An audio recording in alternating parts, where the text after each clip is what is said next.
नमस्कार दोस्तों, मैं हूं सत्येंद्र मौर्य। आप लोगों के समक्ष आज एक बार फिर नए वीडियो लेक्चर के साथ उपस्थित हुआ हूं। जैसा कि मैं आपको अपने प्रीवियस वीडियो में अवगत करा दिया था कि अपने इस चैनल सत्येंद्र का गुरुकुल पर मैं भारत का संपूर्ण इतिहास पढ़ाना शुरू कर रहा हूं, जिस सिलसिले में मैं आज आधुनिक भारत का इतिहास शुरू कर रहा हूं। आपको पता होगा कि भारत का संपूर्ण इतिहास को 3 भागों में बाँट करके पढ़ा जाता है। पहला प्राचीन भारत का इतिहास, दूसरा मध्यकालीन भारत का इतिहास, तीसरा आधुनिक भारत का इतिहास, जिसे क्रमशः इंग्लिश में बोलते हैं एंशिएंट हिस्ट्री, मिडीवल हिस्ट्री और मॉडर्न हिस्ट्री। तो सबसे पहले मैंने डिसाइड किया है कि आधुनिक भारत का इतिहास पढ़ाऊँगा, उसके बाद जो इतिहास के अन्य पोर्शन हैं, प्राचीन इतिहास और मध्यकालीन इतिहास को मैं पढ़ाना शुरू करूँगा। तो इसी सिलसिले में मैं आज आपके समक्ष अपने इस चैनल का एक डेडिकेटेड वीडियो, जो उन सभी विद्यार्थियों के लिए बहुत ही महत्वपूर्ण है जो नेट जेआरएफ एग्जाम की प्रिपरेशन करते हैं, जिनका सब्जेक्ट क्या है, हिस्ट्री है। साथ ही अन्य गवर्नमेंट एग्जाम जैसे यूपीएससी, यूपीपीएससी और जितने भी स्टेट पीएससी के एग्जाम्स होते हैं जिनमें इतिहास पूछा जाता है, के लिए बहुत ही महत्वपूर्ण है। और उन्हीं के साथ साथ अन्य वनडे एग्जाम्स के लिए भी बहुत महत्वपूर्ण है। इन्हीं ही जो तथ्य मैं बताऊँगा, इन्हीं तथ्यों में से ही बहुत सारे क्वेश्चंस हैं जो मल्टीपल टाइम रिपीट्स होते हैं। मैं ये सब अपने पूर्व अनुभवों के आधार पे बता रहा हूँ। जैसा कि मैं आपको कुछ बता देता हूँ अपने बारे में। दोस्तों, मैं ग्रेजुएशन फर्स्ट डिवीज़न और पीजी फर्स्ट डिवीज़न मैंने दीनदयाल उपाध्याय गोरखपुर विश्वविद्यालय से पढ़ाई किया है। साथ ही साथ नेट जेआरएफ एग्ज़ाम्स भी क्वालिफ़ाइड हूँ और इसके साथ ही अन्य वनडे एग्ज़ाम्स भी, एयर फ़ोर्स भी मैं 2 बार सिलेक्टेड हुआ हूँ। तो किसी कारणवश से नहीं हो पाया मेरा। तो मैं ज़्यादा कुछ नहीं बोलना चाहूँगा। अपने पूर्व अनुभव के आधार पे जो मैंने अब तक अध्ययन किया है, उसी के आधार पे मैं ये सब लेक्चर्स बनाना शुरू कर रहा हूँ। अगर इसमें कुछ त्रुटियाँ, मानवीय त्रुटियाँ हो जाती हैं तो मैं क्षमा प्रार्थी हूँ। ओके, तो चलिए हम अपना इस क्लास को शुरू करता हूँ। देखिए, जो हमारा आज की क्लास है, यह है आधुनिक भारत का इतिहास। जैसा कि ये पाठ्यक्रम है आपके पास, मैंने अपने प्रीवियस वीडियो में ये पाठ्यक्रम शेयर किया था। अब इस पाठ्यक्रम में जो मेरा पहला पॉइंट था, यह था भारत में यूरोपीय कंपनियों का आगमन, जिसमें हमें क्या पढ़ना था? भारत में यूरोपीय कंपनियों का आगमन, जिसमें ये 5 कंपनियाँ हैं, पुर्तगाली, डच, अंग्रेज, डेनिश व फ्रांसीसी। सभी देशों को अभी मैं मैप में भी बताऊँगा, एक ज्योग्राफी का पोर्शन भी थोड़ा-सा समझा दूँगा आपको। ओके, तो पुर्तगाली, डच, अंग्रेज, डेनिश व फ्रांसीसी, सबसे पहले तो यही आ जाता है। जो क्रम है ना, ये पाँचों कंपनियों के आने का क्रम, भारत में कंपनियाँ नहीं बोलेंगे, यहाँ के जो व्यापारी हैं वो आए। ओके, हालाँकि इससे पहले भी ये जो समय चल रहा है, ये समय है 1498। ओके, 1498 में वास्को डी गामा आया।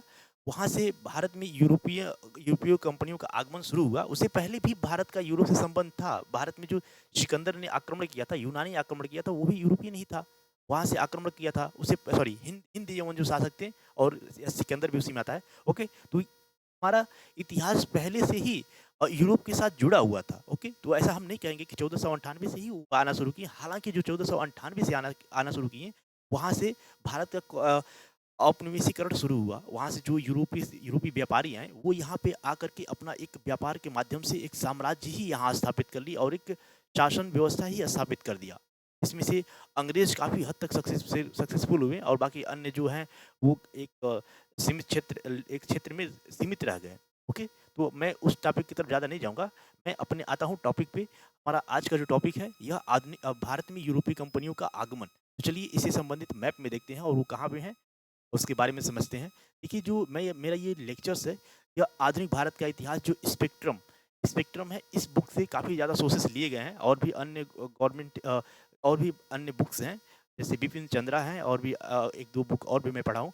तो उन बुक से ही मैं ये रिसोर्स यूज़ कर रहा हूँ। ओके, चलिए। तो देखिए, भारत में यूरोपीय कंपनियों का आगमन। देखिए, समय चल रहा है 1498, 1500 के आसपास का समय चल रहा है। भारत में क्या हुआ था, भारत में नहीं, यूरोप में पुनर्जागरण से अभी जस्ट वो लोग बाहर निकल रहे थे और वहाँ पे जो उद्योग धंधे थे, वो मशीनीकरण काफ़ी तेज़ी से हो रहा था। मशीनीकरण काफ़ी तेज़ी से हो रहा था और वहाँ के जो उत्पादन हुआ करते थे, वो उन उत्पादन को खपाने के लिए एक नया मार्केट चाहिए था, एक ह्यूज मार्केट चाहिए था, जहाँ पे वो लोग अपने अपने जो निर्मित फैक्ट्रियों में जो निर्मित सामान थे, उन्हें ले जाकर वो लोग बेचें। साथ ही साथ इसी समय जो तुर्की था, तुर्की वाले क्षेत्र में ऑटोमन साम्राज्य का विस्तार हो रहा था और कस्तूनिया पर तुर्की का क्या हो गया था? अधिकार हो गया था। अभी जैसे मैप मैप में दिखाऊँगा, और उसपे तुर्की ने क्या किया, अधिकार कर लिया। जिससे यूरोप से और भारत से जोड़ने वाले जो पारंपरिक मार्ग थे, वो कट गए। तुर्कन जो ऑटोमन एम्पायर था, उसपे क्या कर लिया, विवाद उन लोगों के बीच चल रहा था। तो उन्होंने क्या कर दिया, उस पे रोक लगा दिया, जिससे यूरोप को एक नए रास्ते की ज़रूरत थी।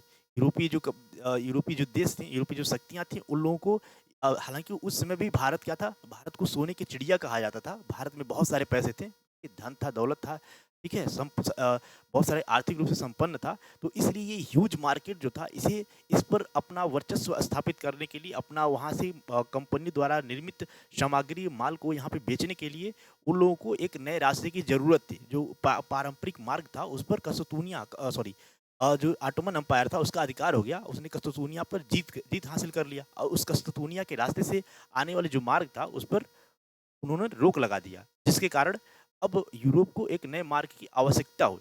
तो इसको मैं आपको एक मैप के थ्रू बता रहा हूँ। देखिए, ये रहा विश्व का मैप।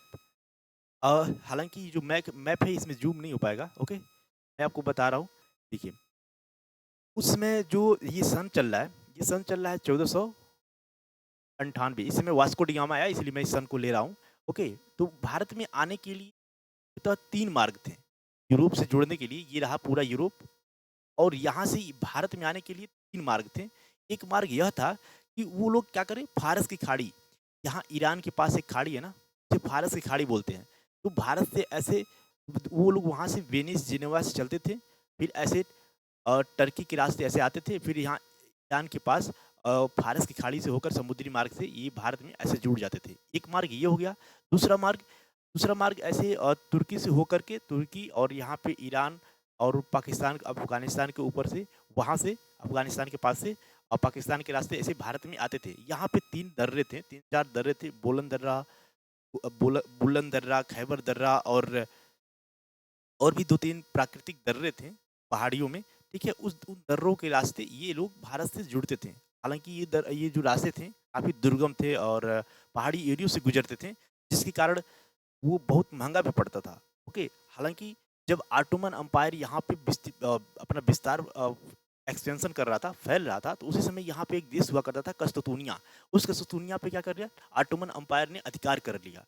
जिसके कारण, हालाँकि जो ये ऑटोमन एम्पायर था, उसे यूरोप से बनती नहीं थी, जिसके कारण अब यूरोप को एक नए मार्ग की आवश्यकता हुई। यूरोप को एक नए मार्ग की आवश्यकता हुई, उसी सिलसिले में जो यूरोपीय शक्तियाँ थीं यूरोपीय शक्तियाँ थीं, जैसे यहाँ हो गया फ्रांस, इसी के पास पुर्तगाल है, ब्रिटेन हो गया, ओके? ऐसे ही नीदरलैंड, यहीं पे डच हो जाएगा, ओके? नीदरलैंड के निवासियों को क्या बोला जाता है? डच बोला जाता है, तो याद रखना है, ओके? तो ये हो जाएगा।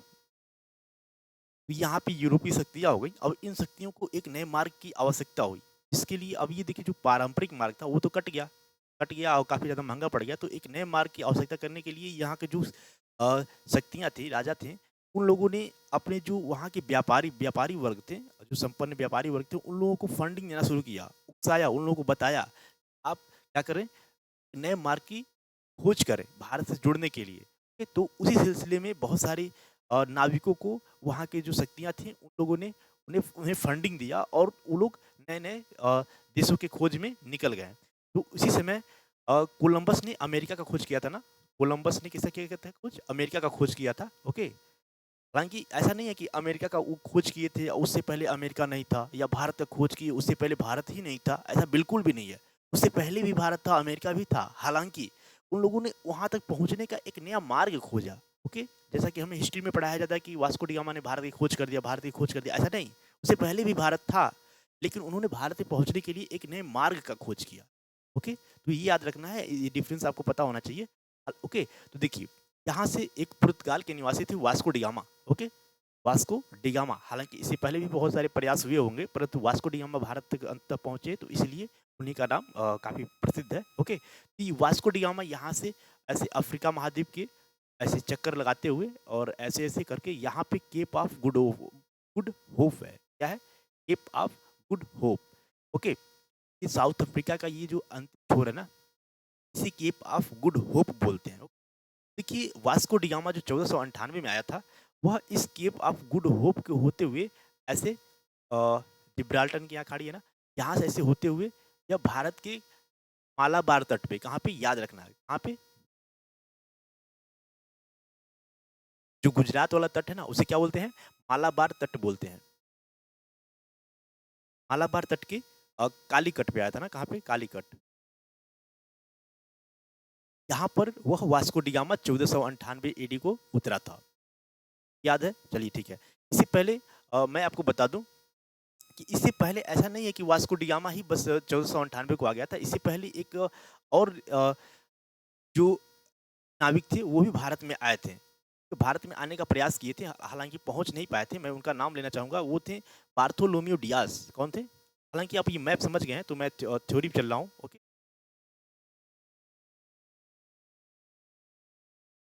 चलिए देखिए, जो पुर्तगाल के हेनरी द, जो उस समय के प्रिंस थे, पुर्तगाल के कौन से प्रिंस थे, हेनरी द नेविगेटर, ये याद रखना है। हेनरी द नेविगेटर जो प्रिंस थे, उन्होंने अपने नाविकों को फंडिंग देना शुरू किया और बहुत सारे नाविकों को भारत की खोज करने के लिए, भारत में पहुंचने के लिए, एक नए मार्ग की खोज करने के लिए फंडिंग देना शुरू किया। तो उसी सिलसिले में उन्हीं का एक नाविक था बार्थोलोम्यू डियास।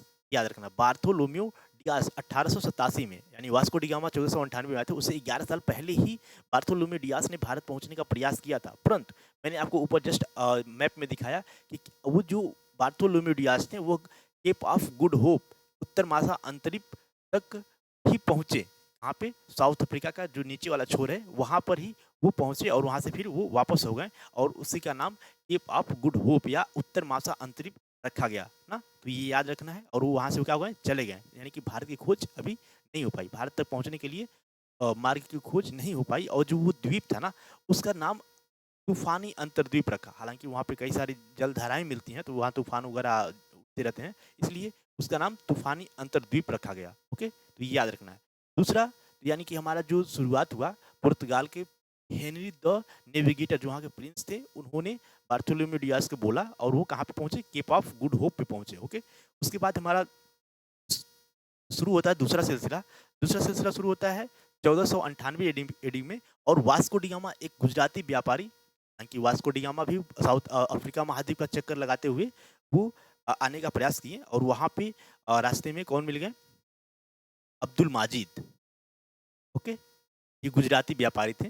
ओके, ये गुजराती व्यापारी थे अब्दुल माजिद, इनकी सहायता से और वास्को डी गामा कहाँ पहुंचा, कालीकट पहुंचा। तो याद रखना है 1498 एडी को Vasco D gamma Gujarat sorry Kerala के मालाबार तट पे, और मालाबार तट के किस स्थान पे, कालीकट नामक स्थान पे।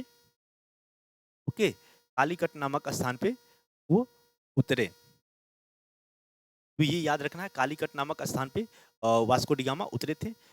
देखिए, जो इस स्थान पे उतरे थे उसका नाम, जो वहाँ का जो स्थानीय नाम था वो कप्पक डाबू नामक स्थान था। ठीक है, तो देखिए, तो जैमरून ने क्या किया, उन्हें यहाँ तक पहुँचाया। चलिए, हालांकि जो वो विदेशी व्यापारी थे, तो यहाँ के जो स्थानीय व्यापारी थे, जैसे अरब अरब हो गए थे ना, अरब स्थानीय नहीं थे, हालांकि अरबियन जो थे वो भी लोग क्या कर रहे थे, आपसे व्यापार कर रहे थे। एक एक जब व्यापार में एक नया प्रतिद्वंदी उतरता है तो दूसरे व्यापारी उसका विरोध भी करते हैं या फिर जैसे भी हो, उसे कंपटीशन बढ़ जाता है ना। इसलिए जो जो ये अरबियन व्यापारी थे वो लोग क्या किए, जैमुरुन जब उसको लेकर आया वास्को डी गामा को, तो इन लोगों ने क्या किया, उसका बहुत सा विरोध किया, बहुत विरोध किया। जबकि जैमुरुन ने क्या किया, उसका स्वागत किया। और अरब व्यापारी क्या किए, कोरोमंडल तट के जो चिट्टियार समुदाय थे, चिट्टियार समुदाय के व्यापारी थे, ओके, उन लोगों ने और चूलिया मुसलमानों ने उन लोगों का क्या किया, बहुत विरोध किया। ओके, चलिए हम चलते हैं अपने अगले पॉइंट पे। हमारा अगला पॉइंट है, देखिए, वास्को डी गामा जो यहाँ पे व्यापारिक यात्रा में जो आया, उसका जो कुल खर्च हुआ, जब वो यहाँ से अब व्यापार मसाले वगैरह लेके वहाँ से यूरोप लौटा, तो वहाँ पे जितना उसका खर्च हुआ था उसका 60 गुना वो फायदा कमाया।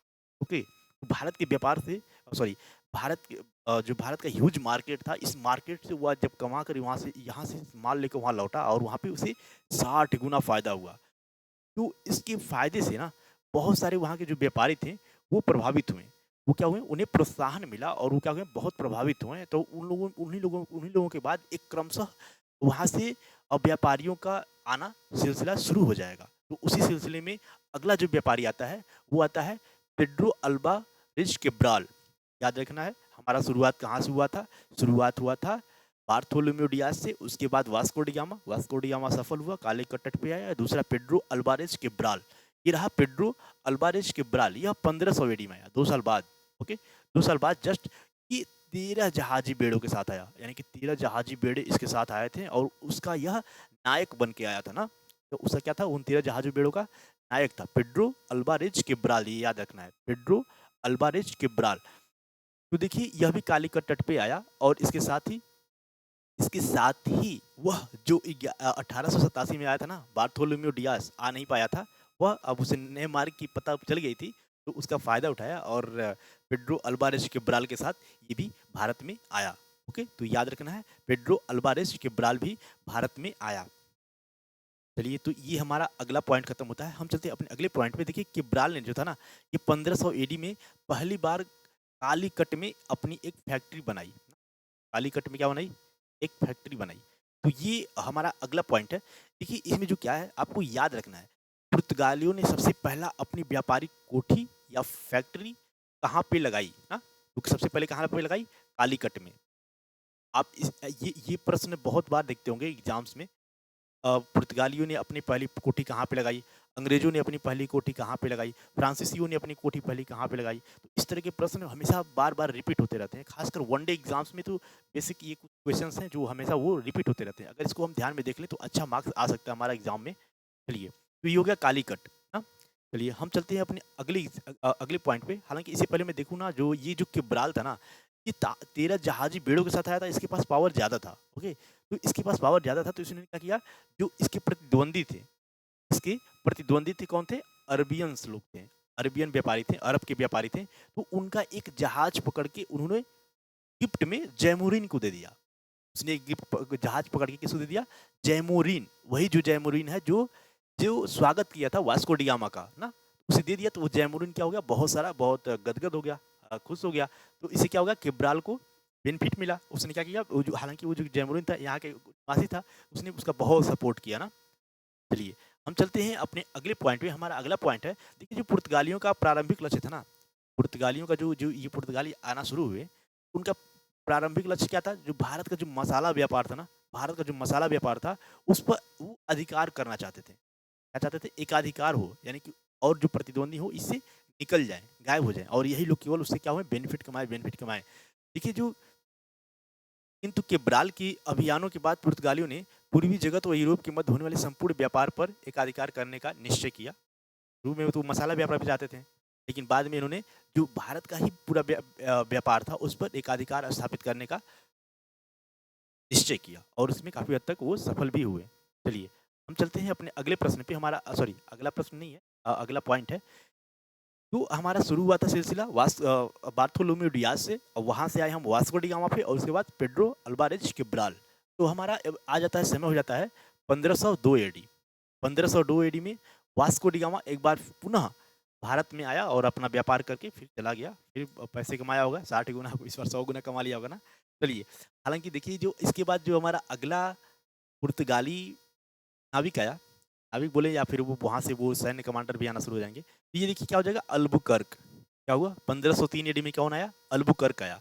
यह एक वो पहली बार एक छोटे से जहाजी बेड़े का नायक बनकर भारत आया। उसने कोचीन कोचीन देखिए, इससे पहले वो लोग कालीकट में बनाए थे ना, इसने क्या किया, कोचीन में कोठी बनाया, और इस कोठी को पुर्तगालियों का जितना भी व्यापार होता था भारत में, उसका इसे केंद्र बना दिया। इसे क्या बना दिया, केंद्र बना दिया। ठीक है, तो याद रखना है, अल्बुकर्क ने कोचीन को पुर्तगालियों का केंद्र बना दिया ना, जितने भी व्यापार होते थे पुर्तगाल का भारत में, उसका ये अब केंद्र कौन हो गया, कोचीन हो गया। ओके, अल्बुकर्क को भारत में पुर्तगाली शक्ति का नींव डालने वाला भी माना जाता है। यही एक नाविक था, ठीक है, पुर्तगाली था। इसने भारत में यूरोपीय जो शक्ति था, पुर्तगाली जो शक्ति था, उसका इसने शुरू रखा, इसने गणेश किया। ठीक है, तो याद रखना है, उस किसने शुरू किया, भारत में पुर्तगाली शक्ति का नींव किसने रखा था, तो ये अल्बुकर्क ने रखा था ना, अल्बुकर्क नाम याद रखना है। इसके बाद भी अब ये देखिए अल्फासो द अल्बुकर्क, ये भी काफ़ी कंफ्यूजिंग नेम है ना, अल्बुकर्क इसमें भी है, अल्बुकर्क इसमें भी है, तो याद रखना वो केवल अल्बुकर्क है, ये अल्फासो द अल्बुकर्क है। हाँ चलिए, तो अब क्या हो गया, भारत में पुर्तगाली साम्राज्य की स्थापना हो चुकी है। भारत में पुर्तगाली साम्राज्य की स्थापना हो चुकी है, और समय है 1503 एडी, ईसवी। एडी को क्या बोलते हैं, ईसवी बोलते हैं ना, ईसवी, यानी कि ये समय चल रहा है 1503 एडी का समय चल रहा है और इसमें पुर्तगाली शक्ति का नींव पड़ चुका है। हम आगे चलते हैं, हमारा आगे चलते हैं तो अब आता है कौन? अब ये गवर्नर बन जाएगा ना, Francisco de Almeida. Francisco de Almeida. Okay, Francisco de Almeida नाम याद रखना है। और ये 1505 से लेकर 1509 एडी तक भारत में पुर्तगाली गवर्नर रहा, ठीक है, उस प्रांत का। अब देखिए, यह प्रथम पुर्तगाली गवर्नर था, तो याद रखना अल्बुकर्क ने पुर्तगाली शक्ति की नींव डाली थी, जबकि फ्रांसिस्को द अल्मेडा ने यह भारत में पुर्तगाली गवर्नर, ये पहला क्या था, पुर्तगाल सरकार द्वारा भेजा गया यह प्रथम गवर्नर था। ओके, इस तरह से भारत में केंद्र में क्या होते हैं, राष्ट्रपति होते हैं और राज्य में गवर्नर नियुक्त होते हैं ना, तो सेम उसी तरीके से वह पुर्तगाल से भेजा गया क्या था, प्रथम गवर्नर था। और ये 1505 से लेकर 1509 एडी तक पुर्तगाल का भारत में क्या रहा, गवर्नर रहा, गवर्नर के रूप में सेवा किया। और इसने जो अल्बुकर्क ने पुर्तगाली शक्ति की डाली थी, उसी नींव को इसने क्या किया और मजबूत किया और उसे आगे बढ़ाया और एक पॉलिसी अपनाई, ब्लू वाटर पॉलिसी। करना है ब्लू वाटर पॉलिसी, यानी युद्ध न करना, यानी युद्ध नहीं करना है, बल्कि दूसरे में क्या करना है, फूट डालना है और अन्य व्यापारी प्रतिबंधियों को मार्ग से हटा देना है, क्योंकि युद्ध नहीं करना है। कूटनीति का सहायता लेकर के क्या करना है, यहाँ पे अपना वर्चस्व स्थापित करना, हमें नहीं, पुर्तगालियों को। ओके, तो ये युद्ध न करने का नीति अपनाया, पॉलिसी अपनाया और इस नीति को समुद्री व्यापार पर एकाधिकार स्थापित करने का प्रयास किया। और इसने क्या किया, समुद्री व्यापार पर अपना एकाधिकार स्थापित करने का प्रयास किया। ओके, देखिए, इसने कोचिन, अजिनीवा, कीवा बेसिन में किले का निर्माण कराया। ये जो अन्य प्रतिद्वंदी थे और यहाँ के जो राजा महाराजा थे, उन्हें अपने व्यापार को सुरक्षित रखने के लिए अब जितने भी व्यापारिक कोठियाँ थी, उन वहाँ पे एक किला बना दिया ना, किले का निर्माण कर देता था और वहाँ पे कुछ छोटे-मोटे शक्तियाँ, सैनिक भी रख दिए जाते थे। अभी हालाँकि छोटे हैं, अब बाद में जाके ये विस्तृत हो जाएँगे। ओके, तो ये शक्तियाँ वहाँ पे अपना साम्राज्य स्थापित, सॉरी साम्राज्य नहीं, व्यापार को सुरक्षित रखने के लिए किले का निर्माण कर देते थे। कोठी के चारों तरफ क्या करते थे, एक किले का निर्माण कर देते थे। ओके, तो याद रखना है कौन था ये, फ्रांसिस्को द अल्मेडा, प्रथम पुर्तगाली गवर्नर था, भारत में आया। ओके, देखिए अल्मेडा ने तुर्की, मिस्र, देखिए अल्मेडा ने तुर्की, मिस्र, गुजरात, शासक उस समय कौन था, मोहम्मद बेगड़ा। ओके, जो मोहम्मद बेगड़ा था, इसकी संयुक्त शक्ति के खिलाफ संघर्ष किया। उसमें जो शासक था मोहम्मद बेगड़ा, काफी फेमस शासक है ना भारतीय इतिहास का। ओके, तो भारतीय इतिहास में जो देखिए उस समय जो शासक था वहाँ का, गुजरात का, वो कौन था, मोहम्मद बेगड़ा था। और इसने तुर्की, मिस्र के साथ मिलकर एक संयुक्त शक्ति से संयुक्त शक्ति का निर्माण किया। ओके, और पुर्तगालियों से संघर्ष किया। हालांकि जो पुर्तगाली थे, प्रथम जो युद्ध हुआ था ना, उसका नाम क्या था, प्रथम चोल युद्ध। अल्मेडा पराजित हो गया। ओके, तो ये इस युद्ध का नाम रखना है, यह युद्ध हुआ था 1508 एडी में। 1508 एडी में हुआ था। और इसमें कौन कौन शक्तियां शामिल थी, तुर्की, जो ऑटोमन अंपायर था ना, वहां से कुछ सेना आए थे, तुर्की, उसके बाद मिस्र, इजिप्ट, ओके, मिस्र, ओके, मिस्र की, और इसका मोहम्मद बेगड़ा का, इन तीनों की संयुक्त सेना ने प्रथम चोल युद्ध लड़ा था ना, प्रथम चोल युद्ध लड़ा था।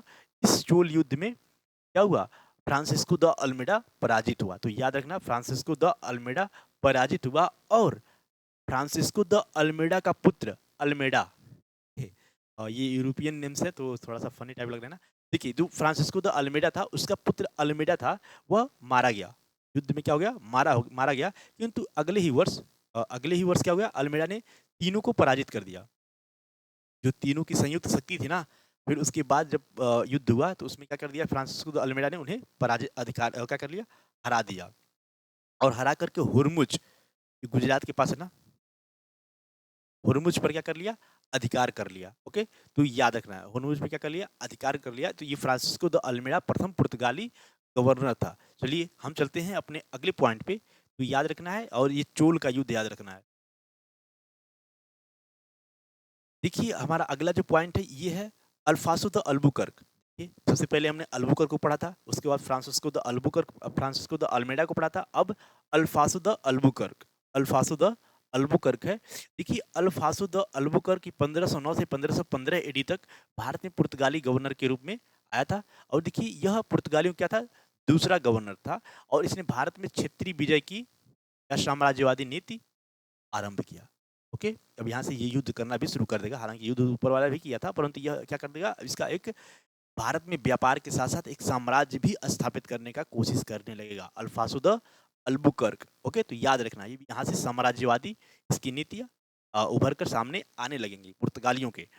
देखिए उसने 1510 एडी में बीजापुर की आदिल शाही सुल्तान, ओके, बीजापुर उसमें से था ना एक स्वायत्त राज्य था। ओके, बीजापुर एक स्वायत्त नहीं था, इसमें जो शासक था अभी मैं भूल रहा हूँ, इसको बाद में बताऊंगा। ओके, तो बीजापुर के आदिल शाही सुल्तान से गोवा जीत लिया, इसने गोवा जीत लिया और स्थानीय स्त्रियों से, देखिए, स्थानीय स्त्रियों से विवाह करने पर इसने क्या कर दिया, जोर दिया, ताकि वहाँ के जो लोग हैं ना यहाँ पे घुल मिल सके और यहाँ पे अपना जनसंख्या क्या क्या कर सके, विस्तार कर सकें। ओके, और यहाँ पे और सांस्कृतिक स्तर पर साम्राज्यवाद को आधार देने की नीति अपनाई। जो यहाँ की स्त्रियां थीं उनसे वैवाहिक संबंध स्थापित करने का इसने अ, बहुत जोरदार समर्थन किया। देखिए इसने मुस्लिमों के प्रति अत्यंत वैमनस्य की नीति अपनाई ना। जो इसमें जो अरब व्यापारी थे ना, उन लोगों से ये लोग बहुत जलते थे, बहुत इन लोगों के साथ संबंध क्या थे, बहुत कटु थे। तो ये इन लोगों से क्या कहते, बहुत ही अत्यंत वैमनस्य की नीति अपनाई, युद्ध उन लोग करते थे और मार्केट से हटाना चाहते थे ये बिल्कुल। ओके, देखिए इस समय जो अल्बुकर्क था, इसका विजयनगर साम्राज्य के शासक कृष्णदेवराय, ओके, जो विजयनगर साम्राज्य के इसमें शासक थे कृष्णदेवराय थे। इस कृष्णदेवराय से ना इस अल्फांसो द अल्बुकर्क से बहुत ही अच्छे संबंध थे। तो याद रखना है कि अल्फांसो द अल्बुकर्क यानी दूसरा पुर्तगाली गवर्नर के समय अ, विजयनगर साम्राज्य के शासक कौन थे? विजयनगर साम्राज्य के शासक कौन थे? विजयनगर साम्राज्य के शासक कृष्णदेव राय थे। याद रखना इनका बहुत ही अच्छा संबंध, मधुर संबंध था, मैत्रीपूर्ण था इनका संबंध। ओके, तो चलिए हम आ चलते हैं अपने अगले पॉइंट पे। अल्बुकर्क ने पुर्तगाली क्षेत्र में सती प्रथा पर रोक लगा दी। इसने क्या कर दिया? सती प्रथा पर रोक लगा दिया। तो प्रथम यूरोपी था ना जिसने सती प्रथा पर रोक लगाने का प्रयास किया था। सक्सेसफुल नहीं हो पाया, लेकिन इसके पीछे भी इसका स्वार्थ निहित था। क्या था? स्वार्थ निहित था। देखिए इस स्वार्थ के पीछे ये था, ये सोचता था कि सती प्रथा पे अगर रोक लगा दिया जाएगा, जो विधवा स्त्रियाँ होंगी, जो स्त्रियाँ क्या होंगी? विधवा रहेंगी, उनसे जो पुर्तगाली थे, वो वैवाहिक संबंध स्थापित करेंगे। क्या होगा? वैवाहिक संबंध स्थापित करेंगे, जिससे यहाँ पे के लोगों की संस्कृति के साथ उनका घुल-मिल होगा और साथ ही साथ सांस्कृतिक विस्तार भी होगा। ओके? और सांस्कृतिक विस्तार होगा, उसके पीछे उसका जो स्वार्थ निहित था, यही था कि यहाँ पे साम्राज्य का विस्तार जो होगा, उसमें बहुत तेज़ी से विस्तार होगा। तो काफ़ी हद तक इसमें ये लोग सक्सेसफुल भी हुए थे ना। तो याद रखना है सती प्रथा पे इसने रोक लगाने का प्रयास किया। ओके, और यह इसके समय विजयनगर साम्राज्य के शासक कौन थे? कृष्णदेव राय थे। उनके साथ उनका क्या था?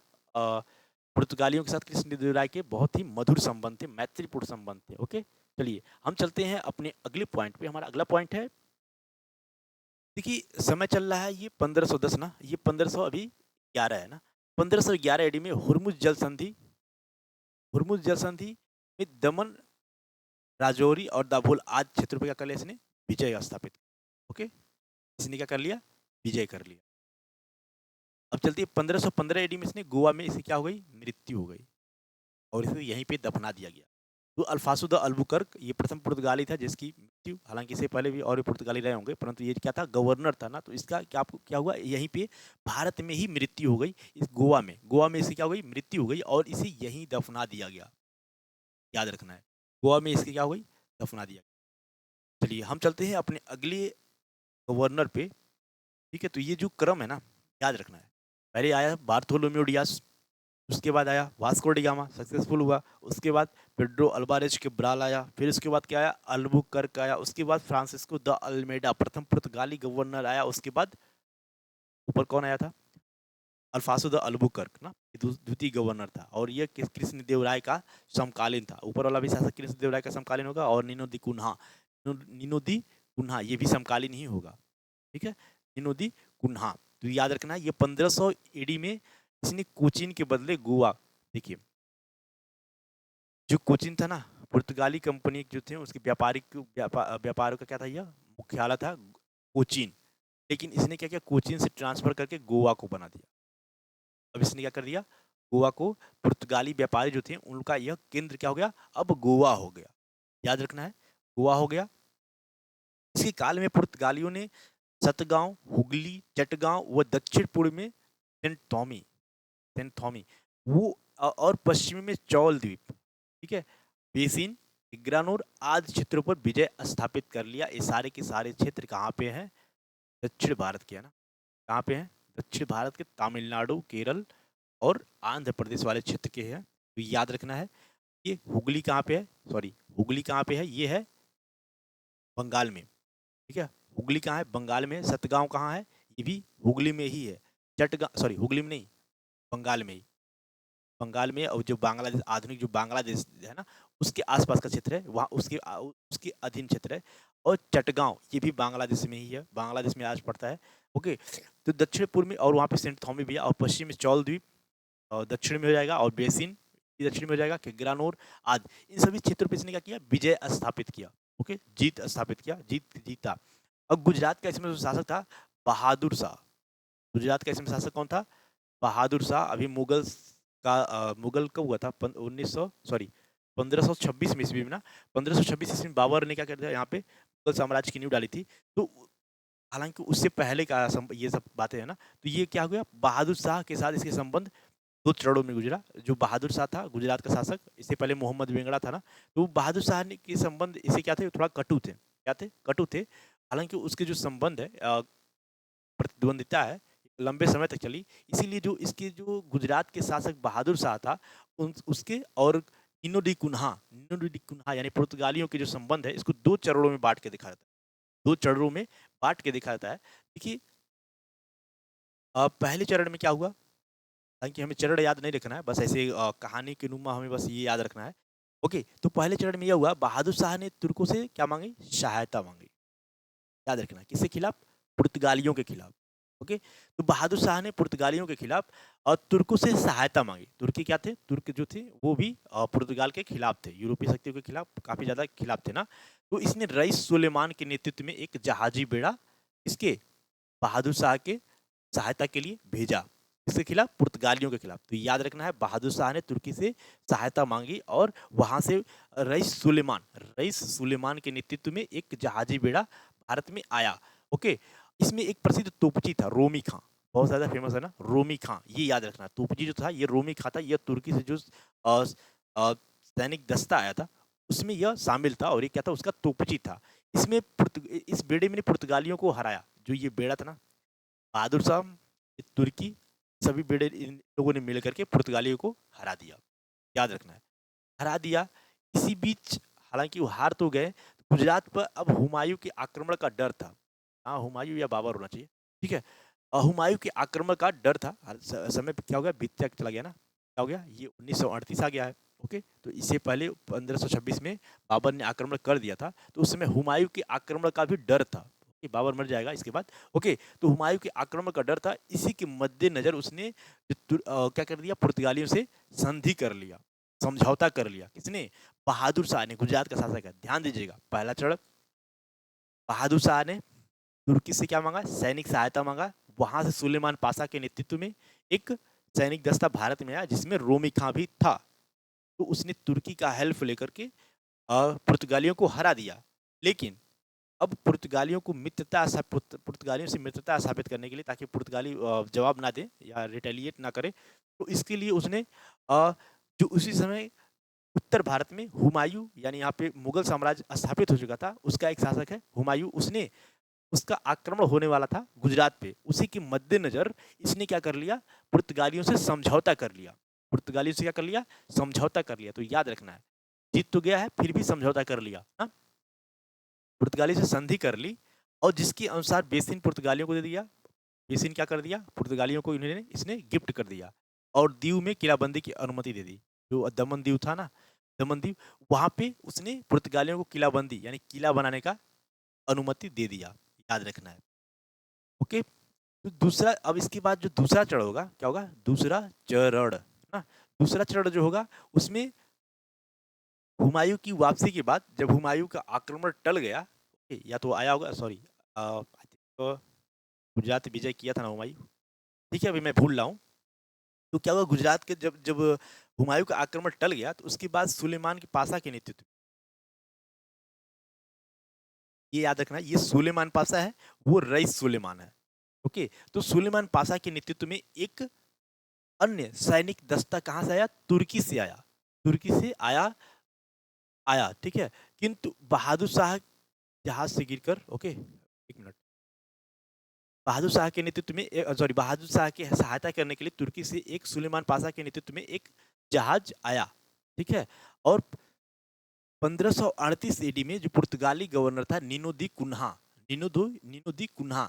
वो दस्ता आया सैनिक दस्ता, उससे पहले ही एक जहाज पे जो ये पुर्तगाली गवर्नर था नीनो दी कुन्हा, उसके साथ ये जो नीनो डी कुन्हा के साथ ये जो यहाँ के गवर्नर सॉरी गुजरात का शासक था बहादुर शाह, उसके बीच में कुछ झड़प हो गया, जहाज पे ही थे, उसमें से झड़प हो गया। ऐसा माना जाता है कि झड़प हो गया और गुजरात का जो शासक था बहादुर शाह उस जहाज पर से पानी में गिर गया और डूब कर उसे क्या हो गई, मृत्यु हो गई, ठीक है।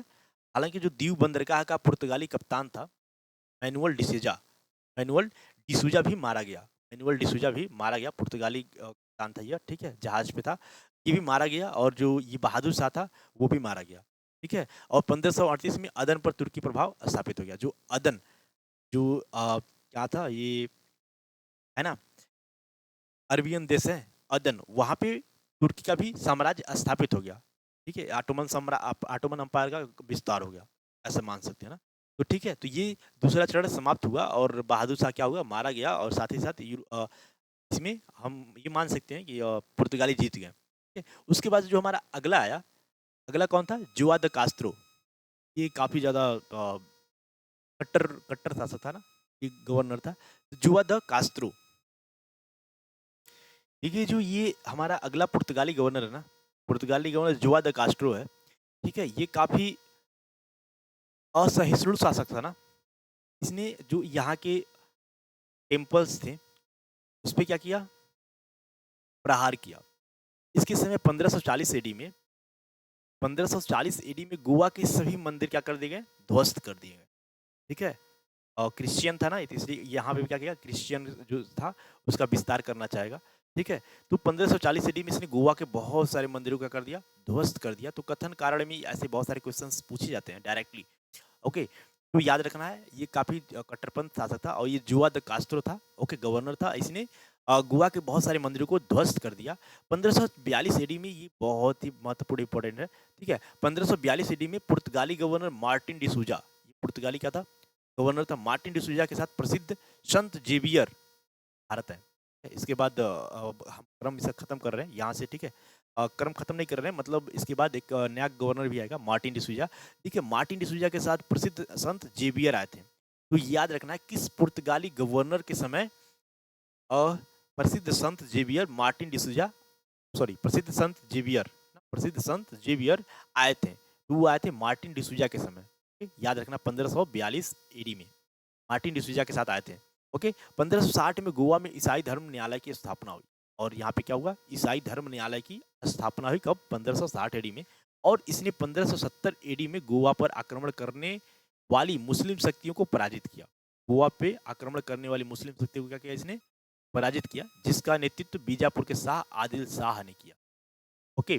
जो मुस्लिम शासक थे उसका जो नेता था कौन था, आदिल शाह था, ये बीजापुर का शासक था, ओके। इससे पहले भी बीजापुर के साथ इसका संघर्ष हो चुका था, पुर्तगालियों का संघर्ष हो चुका था। उसके बाद ये 1570 एडी में आदिल शाह ने क्या किया, पुर्तगालियों को पुर्तगाली से संघर्ष किया। हालांकि पुर्तगाली से क्या हुए, जीत गए, ओके। पुर्तगाली क्या हो गए, जीत गए, याद रखना है। समय है 1571 एडी। पुर्तगाली जो है, पुर्तगाली एशियाई संप्रदाय को 3 मानों में विभाजित किया गया। देखिए जो उसमें पुर्तगाली संप्रदाय नहीं बोलेंगे, साम्राज्य है ये, ओके। पुर्तगाली जो साम्राज्य था उसको 3 भागों में बांट दिया। अब पुर्तगाली साम्राज्य दक्षिण में क्या हो गया, बहुत अधिक विस्तृत विस्तार हो गया था, इधर बंगाल में भी विस्तार हो गया था ना, ओके। इसमें अभी अंग्रेज नहीं आए हैं ना, भारत के अभी नक्शे पे अंग्रेज नहीं आए हैं, ओके। देखिए तो क्या हुआ, इसमें जो पुर्तगालियों का जो साम्राज्य था, भारतीय साम्राज्य था, इसमें क्या किया इन्होंने, 3 भागों में बांट दिया।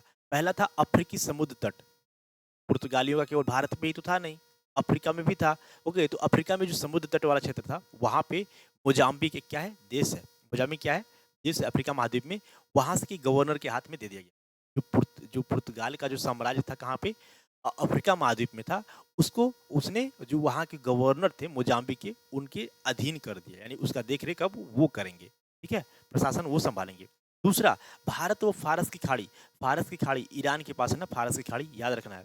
लाल सागर ये नहीं है, लाल सागर कहाँ पे है? सऊदी अरब और अफ्रीका महाद्वीप के बीच में है। परंतु ये जो फारस की खाड़ी है ये ईरान और इधर यूएई के बीच में है ना, ईरान और यूएई के बीच में है। ओके, तो याद रखना है।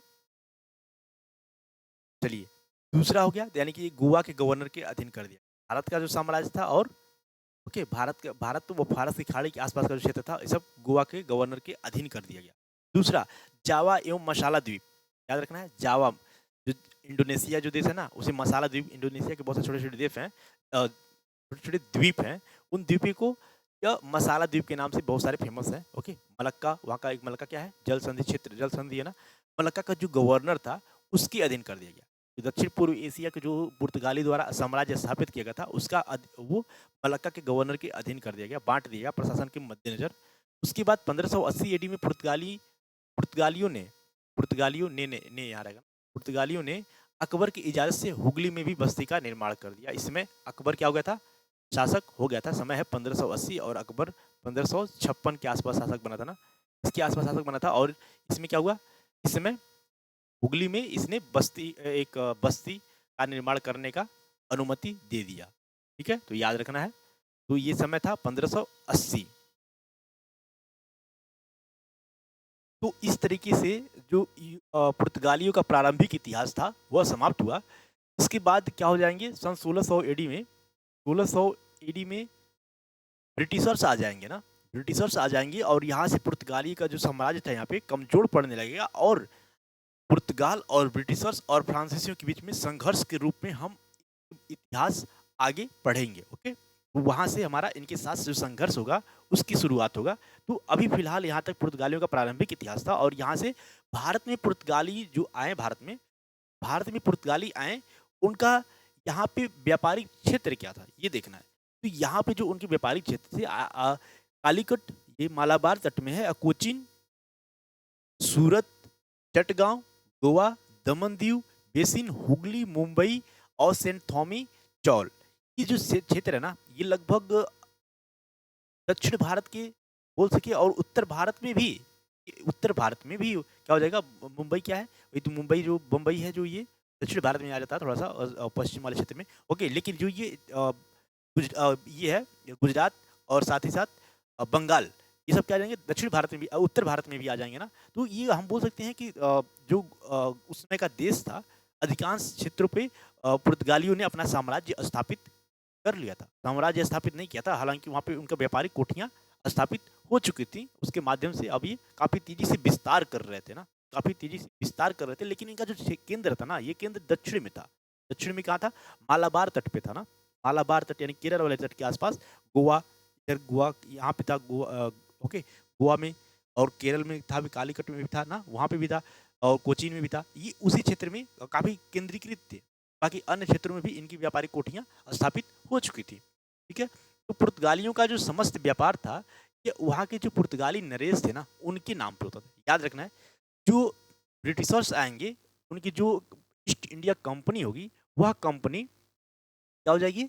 वह कंपनी स्वतंत्र होगी। ठीक है, उस कंपनी के जो सबसे अधिक शेयरधारक होंगे, उनके उनके द्वारा जो अधिकारी नियुक्त होंगे, उन्हीं के माध्यम से यहाँ पे व्यापार किया जाएगा। उसमें जो वहाँ के शासक है, उनका बहुत कम हस्तक्षेप होगा ना, स्वतंत्र होंगे। परंतु ये क्या थे? यहाँ के जो शासक था, ये जो पुर्तगाली थे, ये पूर्णतः वहाँ के जो पुर्तगाली नरेश थे, वहाँ के जो राजा थे, उनके द्वारा नियंत्रित होता था, उनका काफ़ी हस्तक्षेप होता था। इसलिए पुर्तगाली यहाँ के जो व्यापारी थे, उनको ज़्यादा स्वतंत्रता नहीं मिलेगी एज कम्पेयर टू ब्रिटिशर्स। तो ये याद रखना है। तो यहाँ पे क्या हो गया? जो यहाँ पे व्यापारियों का जो ये क्या था? एस्तादो ड इंडिया, जो जो पुर्तगालियों का जो व्यापारिक क्या था? कंपनी था, उसे एस्तादो द इंडिया भी कहा जाता है। एस्तादो द इंडिया, याद रखना है, एस्तादो द इंडिया।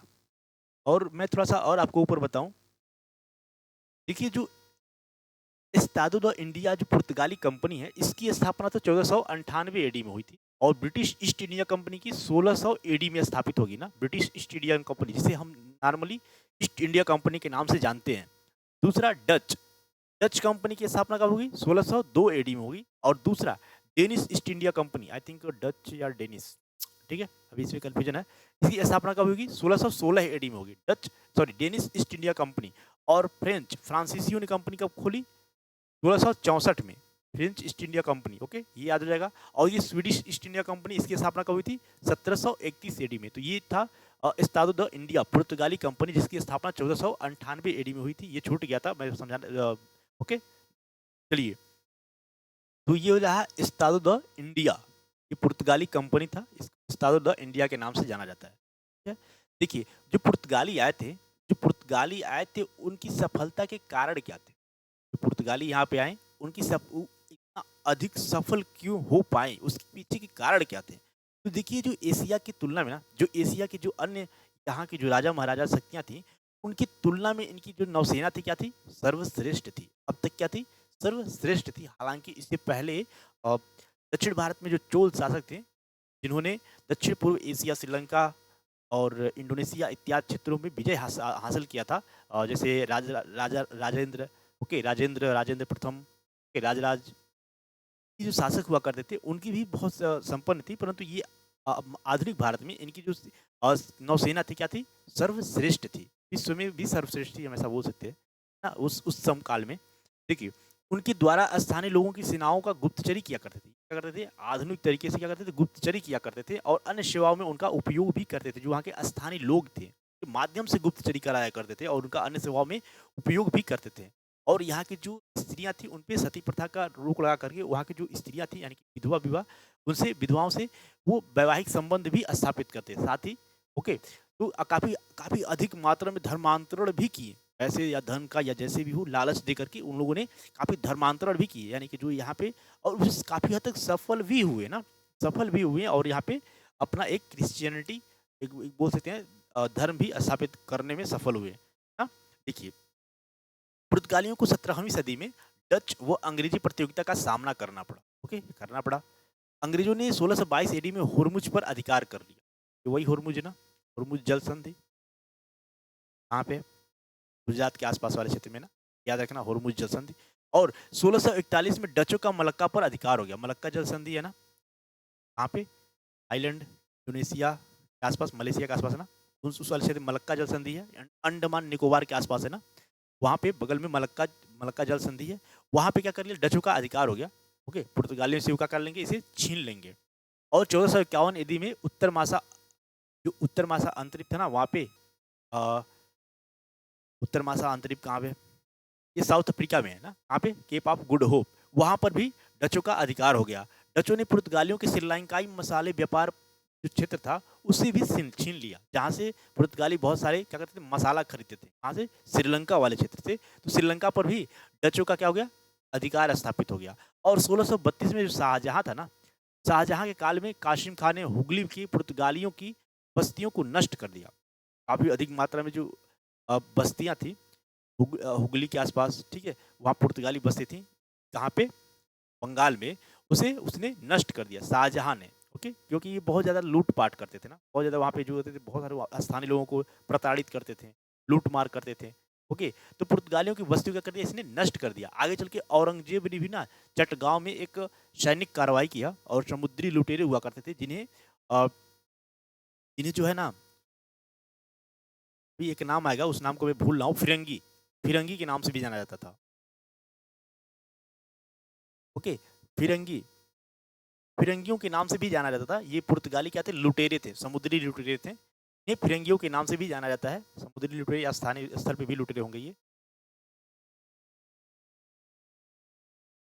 तो इस तरीके से जो पुर्तगाली थे, उनका जो पतन हो रहा था, धीरे-धीरे उनका जो शक्ति क्षीण हो रही थी, उसमें उसको औरंगज़ेब ने और क्या कर दिया? तीव्र कर दिया। काफ़ी तेज़ी से वो लोग अ, कमज़ोर होने लगे, ठीक है? तो ये याद रखना है। दूसरा, हम लोग थोड़ा-सा और आगे देखते हैं। देखिए, 1662 में पुर्तगाली राजकुमारी थी ना, पुर्तगाल की क्या थी? एक राजकुमारी थी, उनका नाम था कैथरीन बिग्रेंजा, ओके, कैथरीन बिग्रेंजा, 1662 ईडी में। इस समय जो वहाँ के ब्रिटिश के राजा थे, ओके, ब्रिटिश राजकुमार थे चार्ल्स द्वितीय, उनका नाम क्या था? चार्ल्स द्वितीय था, उनके साथ इनका विवाह हुआ। ओके, पुर्तगालियों ने ब्रिटिशर्स के साथ संबंध को मजबूत करने के लिए जैसे वैवाहिक संबंध स्थापित करते थे भारतीय राजा, ओके, एक दूसरे से एक दूसरे के साम्राज्य में, ताकि वो वहाँ से क्या हो, शक्ति संतुलन स्थापित करते थे ना। सेम उसी तरीके से यूरोप में जो पुर्तगाली राजकुमारी थी कैथरीन बिग्रेंजा, उनका शादी ब्रिटिश राजकुमार चार्ल्स द्वितीय के साथ कर दिया जाता है। और भारतीय क्षेत्र, कौन सा भारतीय क्षेत्र में, मुंबई को, ये ध्यान रखना, इस बार के नेट जीआरएफ एग्जाम्स में डायरेक्टली ऐसे पूछा गया था। ओके, तो क्या हुआ, दहेज के रूप में बम्बई को इसने किसको दे दिया, चार्ल्स द्वितीय को। कि दहेज प्रथा से जो यूरोपियंस थे वो भी प्रभावित थे, ठीक है, यानी कि वो प्रभावित नहीं थे, मतलब उनको उनके अंदर भी था ये दहेज सिस्टम चलता है। ओके, तो ये रहा दहेज प्रथा। ओके, दहेज प्रथा यहाँ से भी दिखाई देता है। तो चार्ल्स द्वितीय क्या हुआ, दहेज में उसे बम्बई मिला, और इसने इसने चार्ल्स द्वितीय ने उसी बम्बई द्वीप को इसने 10 पाउंड, यहाँ पे 10,000 रहेगा ना, 10,000 पाउंड वार्षिक किराए पर बम्बई को दे दिया। सॉरी, बम्बई को क्या कर दिया, ईस्ट इंडिया कंपनी को दे दिया। उस समय ईस्ट इंडिया कंपनी स्थापित हो चुकी थी। उसने क्या कर दिया, ईस्ट इंडिया कंपनी को ये बम्बई क्षेत्र उसे दे दिया, और उसे 10,000 पाउंड वार्षिक किराया प्राप्त करता था, कमाने लगा उससे। चलिए हम चलते हैं अपने अगले पॉइंट पे। देखिए 1639 एडी में अब मराठा सरदारों ने, ओके, इस समय मराठा सरदारों में कौन, समय है ये चल रहा है अभी शाहजहां का काल है, ये कौन है इसमें, यहाँ पे कौन चल रहा है, मुगल शासक में शाहजहां का काल चल रहा है। ओके, तो इसी समय जो अभी इसके बाद शिवाजी आ जाएंगे, शिवाजी मराठा अंपायर में क्या आ जाएंगे, शिवाजी आ जाएंगे। तो मराठा सरदारों ने पुर्तगालियों से साल सेट क्या किया, पुर्तगालियों से साल सेट जीत लिया, बेसिन छीन लिया। ओके, और इस तरीके से इस्तादो द इंडिया का पतन हो गया।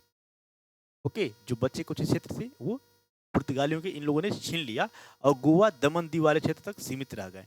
तो इस तरीके से यूरोपीय जो थे, गोवा और जो दमन दीव था, क्या था ये यूनियन, क्या था, सॉरी, केंद्र शासित प्रदेश है ना वर्तमान में दमन दीव। ओके, तो गोवा क्या है, एक राज्य है। ओके, और दमन दीव क्या है, केंद्र शासित प्रदेश है। तो इन्हीं पे ये लोग क्या कर रहे हैं, सीमित रह गए। और कब तक रहे, सबसे पहले आए थे और सबसे बाद 1961 एडी तक, यानी कि जब भारत आज़ाद हो गया उसके बाद तक भी ये लोग यहाँ पे रहें।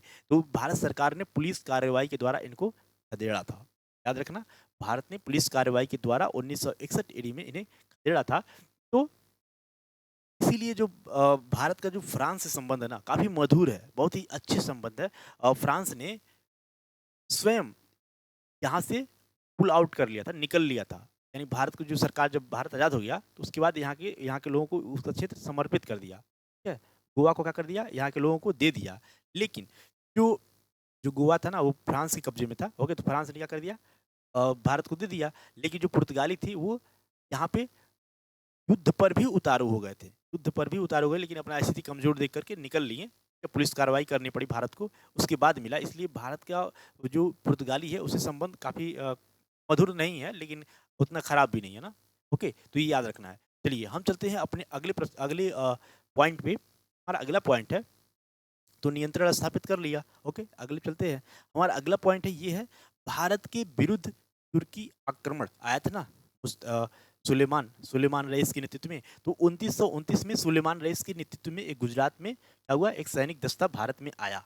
ओके, मोहम्मद बेगड़ा था ना उस समय, सॉरी, मोहम्मद बेगड़ा नहीं, मोहम्मद शाह करके नाम थे, मैं भूल रहा हूँ उसका, ठीक है। वो शासक थे, उनके सहयोग में पुर्तगालियों के विरुद्ध आया था। दूसरा नेतृत्व कब आया था, 1636 में सुलेमान पाशा के नेतृत्व में।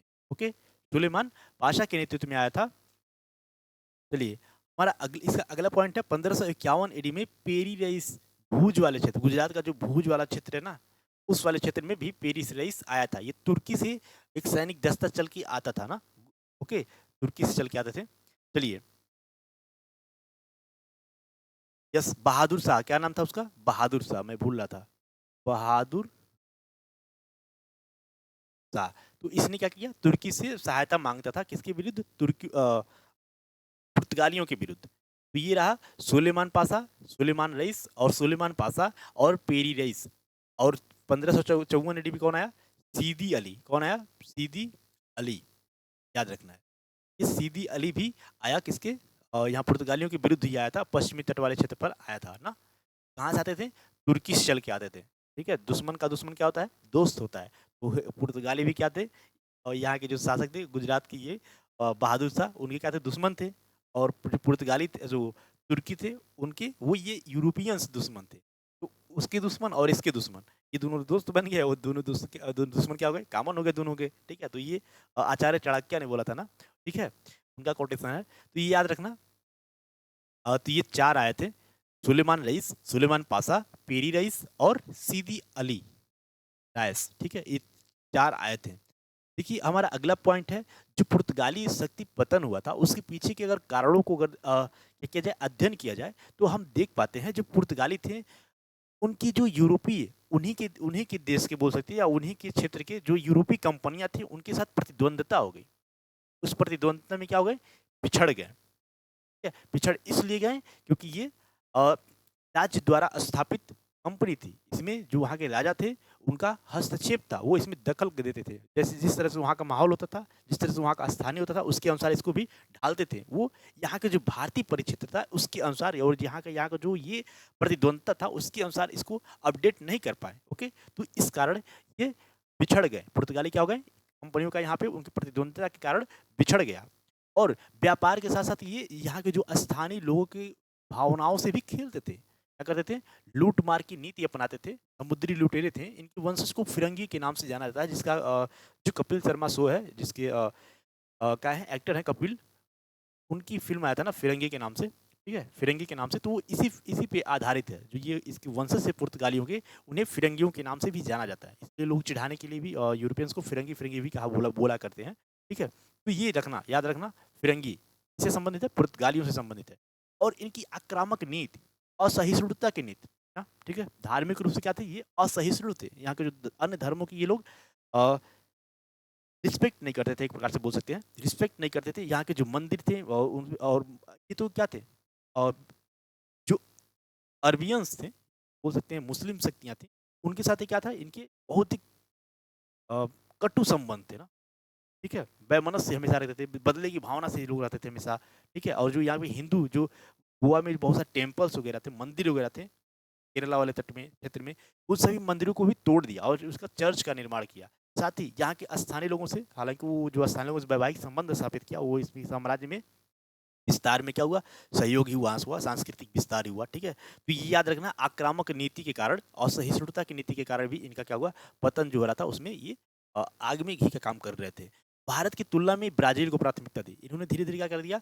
भारत को कम प्राथमिकता देकर के ये ब्राजील को अधिक प्राथमिकता देने लगे। यानी ब्राजील से अधिक पैसा कमाने के लिए अब उधर शिफ्ट होने लगे धीरे धीरे, जिसके कारण यहाँ पे भारत में इनका जो संबंध था, अन्य संबंध क्या हुआ बोले तो, इसका साम्राज्य था धीरे धीरे पिछड़ने लगा।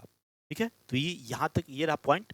और चलिए, तो इस तरह से हम देख पाते हैं अब पुर्तगालियों के जो पतन के कारण थे, इसे भी हम लोगों ने क्या कर लिया? चर्चा कर लिया। चलिए, अगला पॉइंट है हमारा, जो भारत में पुर्तगालियों के आगमन का प्रभाव क्या पड़ा। अब पुर्तगाली आए, काफ़ी अधिक मात्रा में आए, और या वहाँ से भी कुछ टेक्नोलॉजी वगैरह लेकर भी आए होंगे। वहाँ का जो माहौल था उसके अनुसार, उस परिवेश के अनुसार। ठीक है, तो उसका भारत पे क्या प्रभाव पड़ा, और भारत से वो क्या सीखे। ठीक है, क्या प्रभाव पड़ा भारत पे, और भारतीयों से वो क्या सीखे, क्या उनके ऊपर क्या प्रभाव पड़ा। तो देखिए, जो पुर्तगाली थे इन्होंने भारत में अनानास, क्या चीज, अनानास, अनानास की खेती, लौकी, पपीता, अमरूद, काजू, शलीफा, आलू, टमाटर, मूंगफली, सूरजमुखी, लीची, संतरा, तंबाकू की खेती की शुरुआत की। खासकर ये जो तंबाकू की खेती है ना, ये काफ़ी एग्जाम्स में पूछा गया। मैं खुद भी बहुत सारे एग्जाम्स में इस क्वेश्चन को डायरेक्टली फेस किया हूँ। तो याद रखना है, ये तंबाकू की खेती की शुरुआत किसने किया था? पुर्तगालियों ने किया था। हालांकि ये जो अन्य है, ये भी, इसकी भी खेती का शुरुआत किसने किया था? पुर्तगालियों ने ही किया था। तो याद रखना है। हालांकि ऐसा लग रहा है कि पुर्तगाली अगर नहीं आए होते तो भारत इन चीज़ों से परिचित ही नहीं होता, लेकिन थोड़ा लेट होता। लेकिन ऐसा तो है नहीं, उससे पहले भी हो सकता रहा हो। अब मुझे भी नहीं पता इसके इतिहास की ज़्यादा क्या है। लेकिन हाँ, पुर्तगालियों ने अनानास, लौकी, पपीता, अमरूद, काजू, शलीफा इत्यादि फसलों का यहाँ पे क्या किया, वहाँ से लेकर के आए और यहाँ पे इसका बुआई कार्य शुरू कराया था।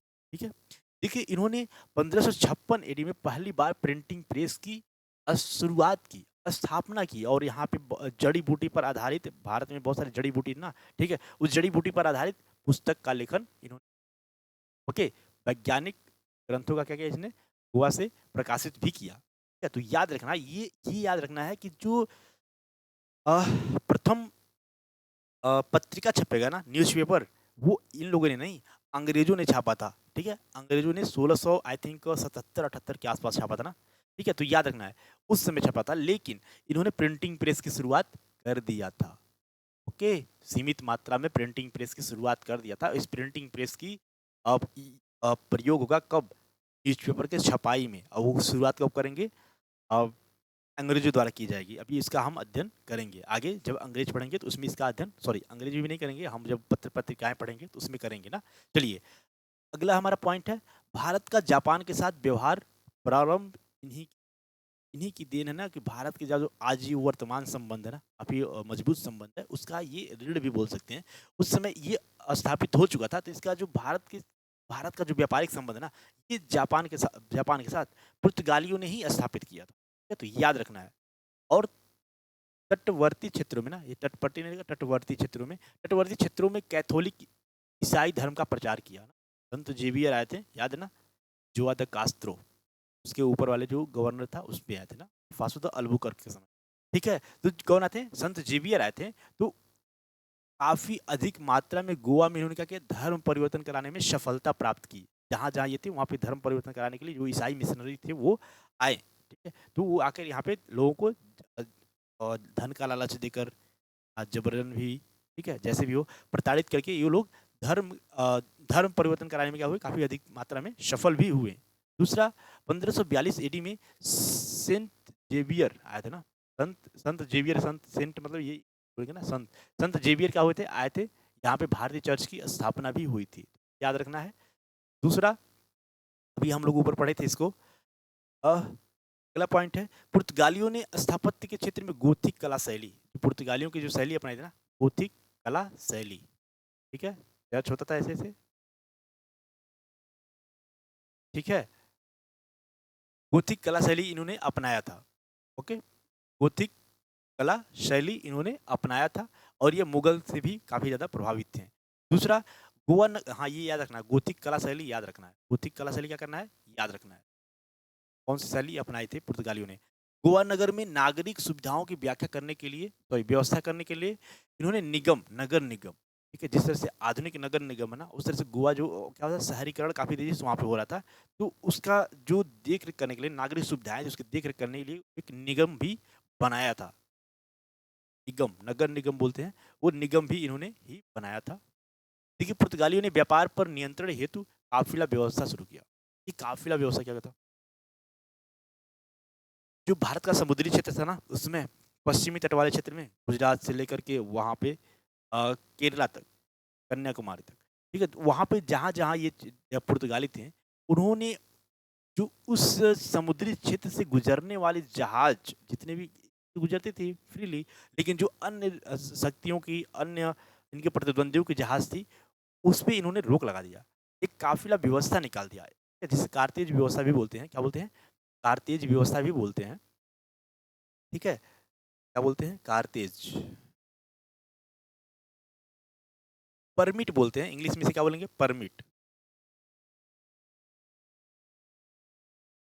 परमिट, ये लोग परमिट जारी किया करते, अगर जिसको भी इनके समुद्री क्षेत्र से गुजरना होता था, तो इनको पहले ये इनसे परमिट लेना पड़ता था, उससे, सॉरी, जिनको भी इनके समुद्री क्षेत्र से गुजरना होता था, उन्हें इनसे क्या करना होता था, परमिट लेना होता था, और उस परमिट से ही वो इनके क्षेत्र से गुजर सकते थे, व्यापार कर सकते थे। इस तरीके से समुद्री क्षेत्र पे इन्होंने क्या कर दिया था, एकाधिकार स्थापित कर लिया था ना। ठीक है, तो इससे क्या होता, धन भी कमाया करते थे, बहुत सारा टैक्स भी ये कमाया करते थे लोग ना। तो याद रखना, ये परमिट व्यवस्था किसने शुरू किया था, पुर्तगालियों ने शुरू किया था, पुर्तगालियों ने शुरू किया था। ओके, कारतेज व्यवस्था, काफिला व्यवस्था, ठीक है। चलिए अगले अगले पॉइंट पे चलते हैं। ये जो पुर्तगालियों ने कारतेज व्यवस्था शुरू किया था ना, यहाँ पे देखते हैं, पुर्तगालियों ने कारतेज व्यवस्था की शुरुआत की, जिसके तहत इन अधिकार समुद्री क्षेत्र पर व्यापार के लिए इस क्षेत्र में सब जितने भी जहाज आया करते ना, जहाज लाने के लिए गोवा की सरकार से आज्ञा पत्र खरीदना पड़ता था, करना पड़ता था आज्ञा पत्र, जिसका मैंने ऊपर अभी चर्चा कर दिया, क्या करता दिया, आज्ञा पत्र खरीदना पड़ता था, अन्यथा उस जहाज को क्या कर लेता था, जब्त कर लिया था। आज्ञा पत्र नहीं खरीद रहे तो उस जहाज को क्या कर लेता था, क्या कर लिया जाता था, जब्त कर लिया जाता, याद रखना है। यहाँ तक कि मुगल बादशाह अकबर को भी सूरत से मोरवा जाने के लिए कारतीज पुर्तगालियों से खरीदना पड़ता था, लेकिन पुर्तगालियों ने जो मुगल बादशाह थे उसमें नामियर थे, तो अकबर के लिए क्या किया था, एक कारतेज निःशुल्क कर दिया। समझ रहे, अकबर के लिए एक कारतेज क्या था, निःशुल्क था, यानी अकबर एक बार फ्रीली मूव कर सकता था उस क्षेत्र से। ठीक है, तो याद रखना है कारतेज व्यवस्था, ये रहा कारतेज व्यवस्था। ओके, देखिए इस प्रकार इस व्यवस्था के द्वारा एशियाई जल व्यापार, जो एशियाई जो एशियाई जल क्षेत्र था ना, उस पे राजनीतिक अधिसत्ता का दावा किया। इसने क्या कर लिया, एक राजनीतिक अधिसत्ता यानी एकाधिकार स्थापित कर लिया। इस तरह की नीति बीजापुर के सुल्तान, ठीक है, आदिल शाह सुल्तान थे ना, बीजापुर के सुल्तान और मुगलों ने भी कुछ सीमित क्षेत्रों पे स्थापित करने का प्रयास किया था। ओके, और मुगलों ने दाभोल एक क्षेत्र है, मक्का के क्षेत्र में जाने के लिए वहाँ से, ठीक है, सूरत से मक्का के जाने के लिए, ओके, इन सभी क्षेत्रों पे उन्होंने भी एकाधिकार स्थापित किया था, कुछ इसी तरीके का। ठीक है, तो चलिए, तो इस तरीके से हम देखते हैं कि पुर्तगाली जो हमारा ये प्रथम यूरोपीय शक्ति थी पुर्तगाली, वो भारत में आए, तो क्या हुआ, सफलतापूर्वक समाप्त हुआ। हमारा जो दूसरा है वो है डच। दूसरा क्या है, डच। तो दूसरा यूरोपीय शक्ति कौन है, डच। ठीक है, तो याद रखना है, सबसे पहले कौन आएंगे, पुर्तगाली, डच, अंग्रेज, डेनिश व फ्रांसीसी। तो ये पांचों क्रम से याद रखना है। देखिए जो डच थे, अभी मैं जस्ट ऊपर भी क्या था, मैप में दिखाया था ना, वहाँ पे हॉलैंड, हॉलैंड वर्तमान में एक देश है, हालांकि इसमें यह हॉलैंड नहीं है, नीदरलैंड है इसका वर्तमान नाम। तो नीदरलैंड देश के निवासियों को क्या बोला जाता था, डच बोला जाता, डच। ओके, वहाँ के लोगों को क्या बोला जाता था, डच बोला जाता। जिस तरह भारत में रहने वाले लोगों को भारतीय बोला जाता है ना, उस तरह वहाँ के लोगों को क्या बोला जाता था, डच बोला जाता था। ओके, तो याद रखना। तो देखिए, ओके, नीदरलैंड यहाँ तक तो आपको पता चल गया। दूसरा, तो यहाँ के जो शासक थे ना, कौन थे, अ, क- अ, डच कहा जाता था, ठीक है, यूगो वान लिस्टांग, यूगो वान लिस्टांग। देखिए जो यूगो वान लिस्टांग है, ये अ, एक डच यात्री थे, उन्होंने भारत में व्यापार करने के लिए आया, और यहाँ से व्यापार करने के उपरांत जब वो वहाँ पे गए, तो उन्होंने एक पुस्तक लिख दिया, यहाँ के भारत से संबंधित व्यापार के संबंधित पुस्तक लिख दिया। उसी पुस्तक से बहुत सारे व्यापारियों को रुचि जगी। ओके, उसी उसी सिलसिले में कार्नेलिस डी हस्टमान, कार्नेलिस डी हस्टमान, ये एक क्या थे, डच, ठीक है, डच क्या थे, ये एक व्यापारी थे। ये good cape of good hope, cape of good hope और सुमात्रा वेटम, Sumatra cape of good hope के से होते हुए ये कहाँ पे पहुंचे, सुमात्रा वेटम तक पहुंचे।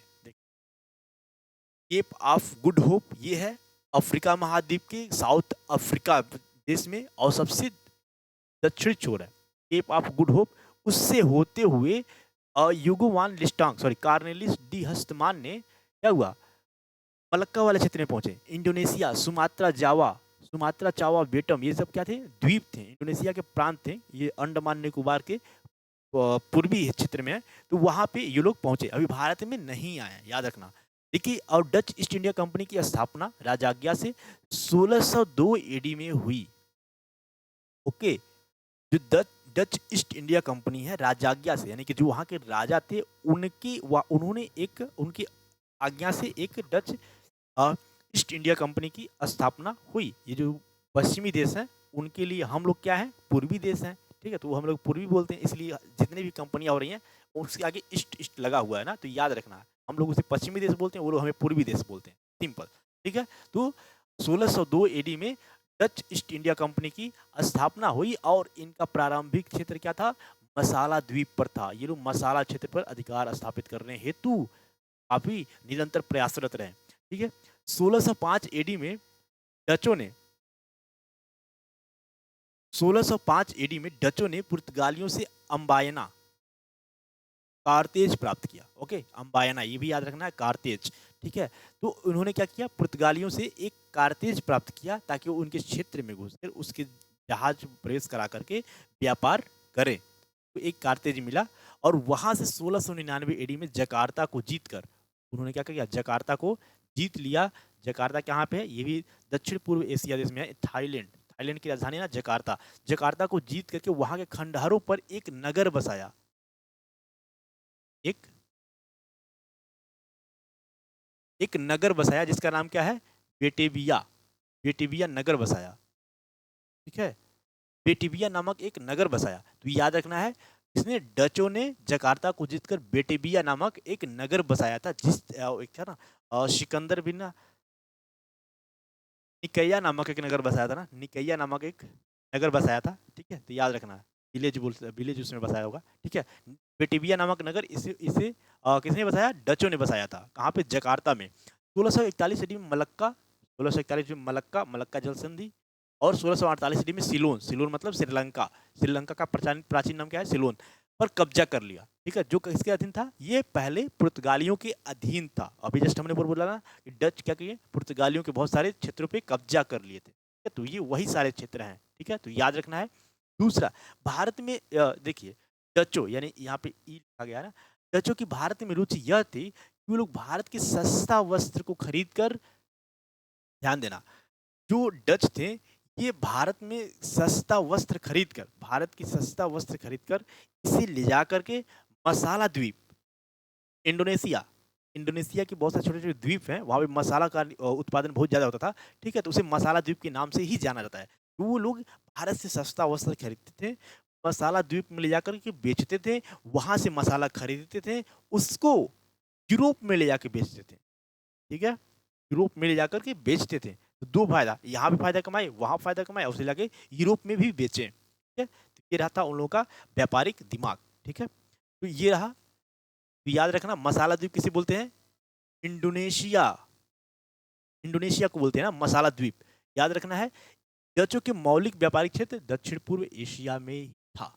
ओके, तो ये कार्नेलिस डी दक्षिण पूर्व एशिया में ही गया था। ओके, दक्षिण पूर्व एशिया, अगर मैप आप लोग पढ़े होंगे जियोग्राफी में, तो आपको पता होगा कि यूरोप किधर है, एशिया किधर है, अफ्रीका कहाँ है, दक्षिण पूर्व एशिया कहाँ है, पश्चिमी एशिया कहाँ है, सेंट्रल एशिया कहाँ है। ये आप लोग, मुझे आशा है आप लोग इससे अवगत होंगे। ठीक है, हालांकि मैं आपको बता दूं, दक्षिण पूर्व एशिया कहाँ पे है, जो ये श्रीलंका है। ठीक है, यहाँ पे अंडमान निकोबार है। मैप ही बनाना पड़ेगा से, चलिए। ठीक है, तो इधर इधर के जितने भी क्षेत्र ना, मैं देशों का नाम बोल रहा हूँ, चाइना से नीचे, चाइना से नीचे क्या है, कंबोडिया मलेशिया। ठीक है, कंबोडिया मलेशिया इंडोनेशिया सिंगापुर। ठीक है, थाईलैंड, ये सब के सब क्या है, दक्षिण पूर्व एशिया देश में आते हैं। ऑस्ट्रेलिया और चीन के बीच के जो क्षेत्र है। ठीक है, तो याद रखना, दक्षिण पूर्व एशिया, उनका प्रारंभिक क्षेत्र क्या था, दक्षिण पूर्व एशिया ही था, ना कि भारत। उन्होंने फोकस कहाँ किया, दक्षिण पूर्व एशिया पे किया। ठीक है, तो ये याद रखना है। चलिए हम आगे चलते हैं। देखिए, जो डच थे, भारत में डचों के व्यापारिक स्थल क्या थे, 1605 एडी में वांडे हेगन द्वारा मछलीपट्टनम में पहली फैक्ट्री खोली गई। याद रखना है, क्या करना है, जो गोलकुंडा के शासक थे ना, उन्होंने फरमान दिया और उन्होंने वान डे हेगन को क्या किया, मछलीपट्टनम में व्यापारिक फैक्ट्री खोलने की अनुमति दी। याद रखना है, तो किसने दिया था, गोलकुंडा के शासक ने दिया था। ये याद रखना है, किस शासक ने दिया था ना, इसे भी मैं एक बार फेस किया हूँ एग्जाम में। ठीक है, ये डायरेक्टली पूछा गया था, किस शासक ने, मतलब किस राजवंश ने, सॉरी, किस राजवंश ने क्या किया इसे, ठीक है ना, अनुमति दिया था मछलीपट्टनम में फैक्ट्री स्थापित करने के लिए। तो ये था गोलकुंडा के शासक ने दिया था ना, गोलकुंडा, ये ही क्या था, अ, राज्य था। ठीक है, तो भारत में डचों के व्यापारिक स्थल क्या थे, तो मछलीपट्टनम में उन्होंने पहली व्यापारिक कोठी खोली, इसके गोलकुंडा के शासक के फरमान से मछलीपट्टनम में स्थापित। दूसरी डच फैक्ट्री कहाँ पे, पिट्टे पुल्ली। ठीक है, पत्ते पुल्ली बोलते हैं आंध्र प्रदेश में। ठीक है, पत्ते पुल्ली।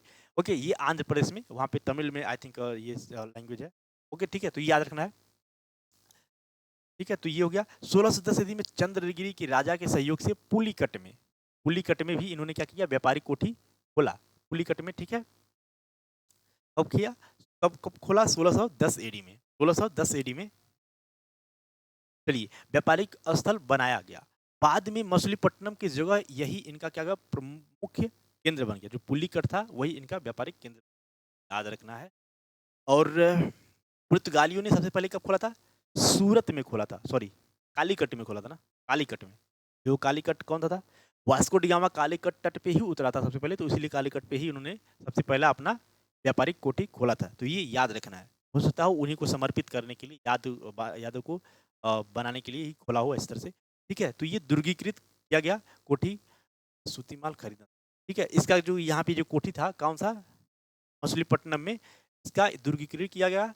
और इसका काम क्या था? सूती वस्त्र, भारतीय जो सस्ता सूती वस्त्र था उसे खरीदना था। देखिए, डच पुलिकट में ही अपना स्वर्ण पैगोड़ा सिक्का भी ढालते थे। बच्चों को सिक्का ढालने का अनुमति भी मिल गया होगा। ओके, तो ये लोग जो सिक्का ढालते थे स्वर्ण, उसे पैगोड़ा बोला जाता है। क्या बोला जाता है? पैगोड़ा। ओके, क्या बोला जाता है? पैगोड़ा बोला जाता है। तो ये रहा पैगोड़ा।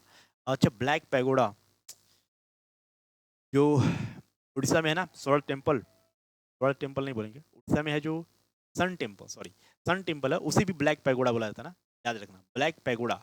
ये आर्ट एंड कल्चर का सब्जेक्ट है, तो इसमें नहीं जाएंगे। ओके, तो ये रहा। देखिए, जो डच थे ये पुलिकट को क्या बोलते थे? गेल्ड्रिया बोलते थे। तो ये पूछा जा सकता है गेल्ड्रिया क्या है? शहर है, क्या है? मसाला है, या क्या है?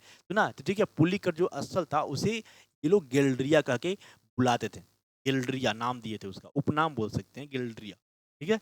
अन्य जो क्षेत्र थे, सूरत, आगरा, हरिहरपुर, बिमलीपट्टनम, पट्टनम, पट्टनम मतलब जो समुद्र होता है, समुद्र का ये किनारा, इसे क्या बोलते हैं? सॉरी, किनारा नहीं बोलेंगे, अंदर वाला। ठीक है, अंदर वाला क्या था? ये इसे पट्टनम बोला जाता था, किनारा। ठीक है, तो याद रखना है। नागापट्टनम खंभात की खाड़ी गुजरात में। ठीक है, सॉरी, खंभात की खाड़ी कहाँ पे है? ये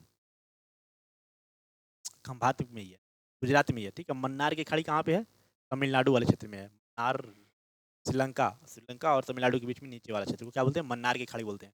ठीक है, ये पिपली कहाँ पे है? पश्चिम बंगाल में है। पटना, कराईकल, चिंचूरा, कोचीन, इन सभी क्षेत्रों में डचों के क्या थे? व्यापारिक कोठियां स्थापित थीं।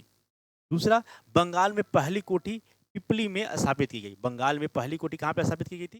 पिपली में। पिपली कहाँ पे है? बंगाल में। ठीक है, तो याद रखना, बंगाल में पहली कोठी पिपली में स्थापित की गई थी। हम चलते हैं अपने अगले पॉइंट पे, अगले पॉइंट नहीं, उसी पॉइंट में। ठीक है, फिर बालासोर बंगाल में व्यवस्थित, बंगाल में इन्होंने व्यवस्थित कोठी कहाँ पे स्थापित किया था? चिंचूरा में। ठीक है, बंगाल में पिपली वन में तो कोठी, पिपली में कोठी स्थापित हो चुका था, लेकिन एक व्यवस्थित कोठी, ठीक है, चिंचूरा में स्थापित किया था। ठीक है, इसके बाद अतिरिक्त कासिम बाजार में, बाड़ानगर में, ठीक है, व्यापारिक बस्तियां इन्होंने बनाया। 1650 एडी में दशक में इन्होंने कंपनी द्वारा कासिम बाजार में रेशम की चक्की सबसे पहले कहाँ पे? कासिम बाजार में लगाया था ना, डचों ने लगाया था। ठीक है, ओके, तो ये याद रखना है, डचों में रेशम की चक्की, डचों ने कहाँ पे रेशम की चक्की लगाई? कहाँ पे? कासिम बाजार। कासिम बाजार कहाँ पे है? पश्चिम बंगाल।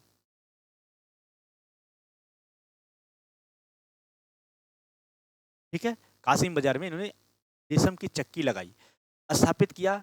यहाँ के जो जमींदार थे ना, ये याद रखना, ये जमींदार जितनी भी फैक्ट्री अभी लगेंगी और उससे किला का निर्माण किया जाएगा।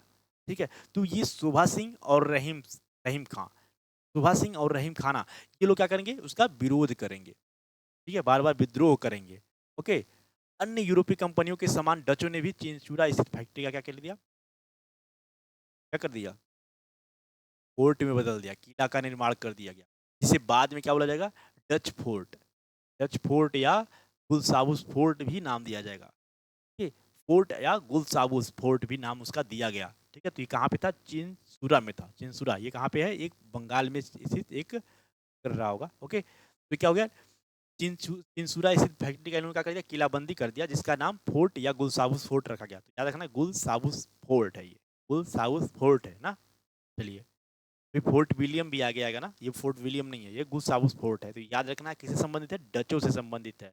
ओके, 1633 एडी में औरंगजेब ने डचों को बिहार, देखिए 1663 एडी में औरंगजेब ने डचों को बिहार, बंगाल व उड़ीसा में 3% चुंगी के साथ व्यापार करने की अनुमति, 3% वार्षिक या जैसा भी हो, चुंगी देने की उन्हें, चुंगी के साथ इन्होंने व्यापार करने की अनुमति दे दिया। ठीक है। 1705 एडी में बहादुर शाह ने इसे घटाकर 2.5% अंपायर के उस समय के बंगाल के गवर्नर रहे होंगे कौन? बहादुर शाह। अभी हालांकि बंगाल की स्वतंत्र स्थापना नहीं हुई है, तो बंगाल के जो गवर्नर रहे होंगे कौन? बहादुर शाह ने इसे घटाकर 2.5% कर दिया। औरंगजेब ने 3.5 किया था, उसे और घटा करके 2.5% वार्षिक ब्याज के दर पे चुंगी करने का सॉरी व्यापार करने का अनुमति दे दिया। ठीक है। तो मालाबार तट में कोचीन, कन्नानौर, देनगुरला जो कि कोरोमंडल तट पे था ना। देखिए जो मालाबार तट किसे बोलते हैं? मालाबार तट बोलते हैं केरल वाले तट को। ओके, केरल वाले तट को यानी कि पश्चिमी तट को। पश्चिमी तट को पूरा नहीं, खाली केरल वाले तट को मालाबार बोलते हैं। सिर्फ इधर तमिलनाडु वाले क्षेत्र को क्या बोलते हैं? तमिलनाडु वाले तट को क्या बोलते हैं? कोरोमंडल तट बोलते हैं। ठीक है, तो कोरोमंडल तट यहाँ से व्यापार क्या करते थे? बहुत ज्यादा कपड़े का व्यवसाय होता था।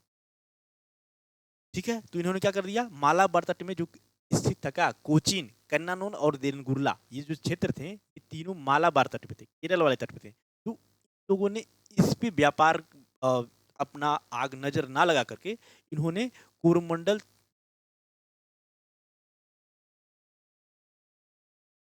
ठीक है, कोरोमंडल तट पर ही लगाया।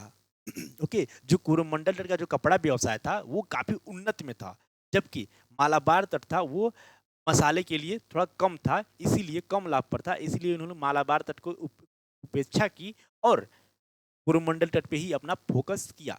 ठीक है, डचों ने मालाबार तट की उपेक्षा की ना। ओके, याद रखना है। देखिए हाँ, ये आपको याद रखना है। और जो ये अगर ये भारत की सीमा है ना, तो यहाँ पे केरला वाले इस तट को क्या बोलते हैं? मालाबार तट बोलते हैं। यहाँ पे श्रीलंका है, इस वाले तट को कोरोमंडल तट बोलते हैं। यहाँ पे इसे आंध्र प्रदेश वाले तट को क्या बोलते हैं?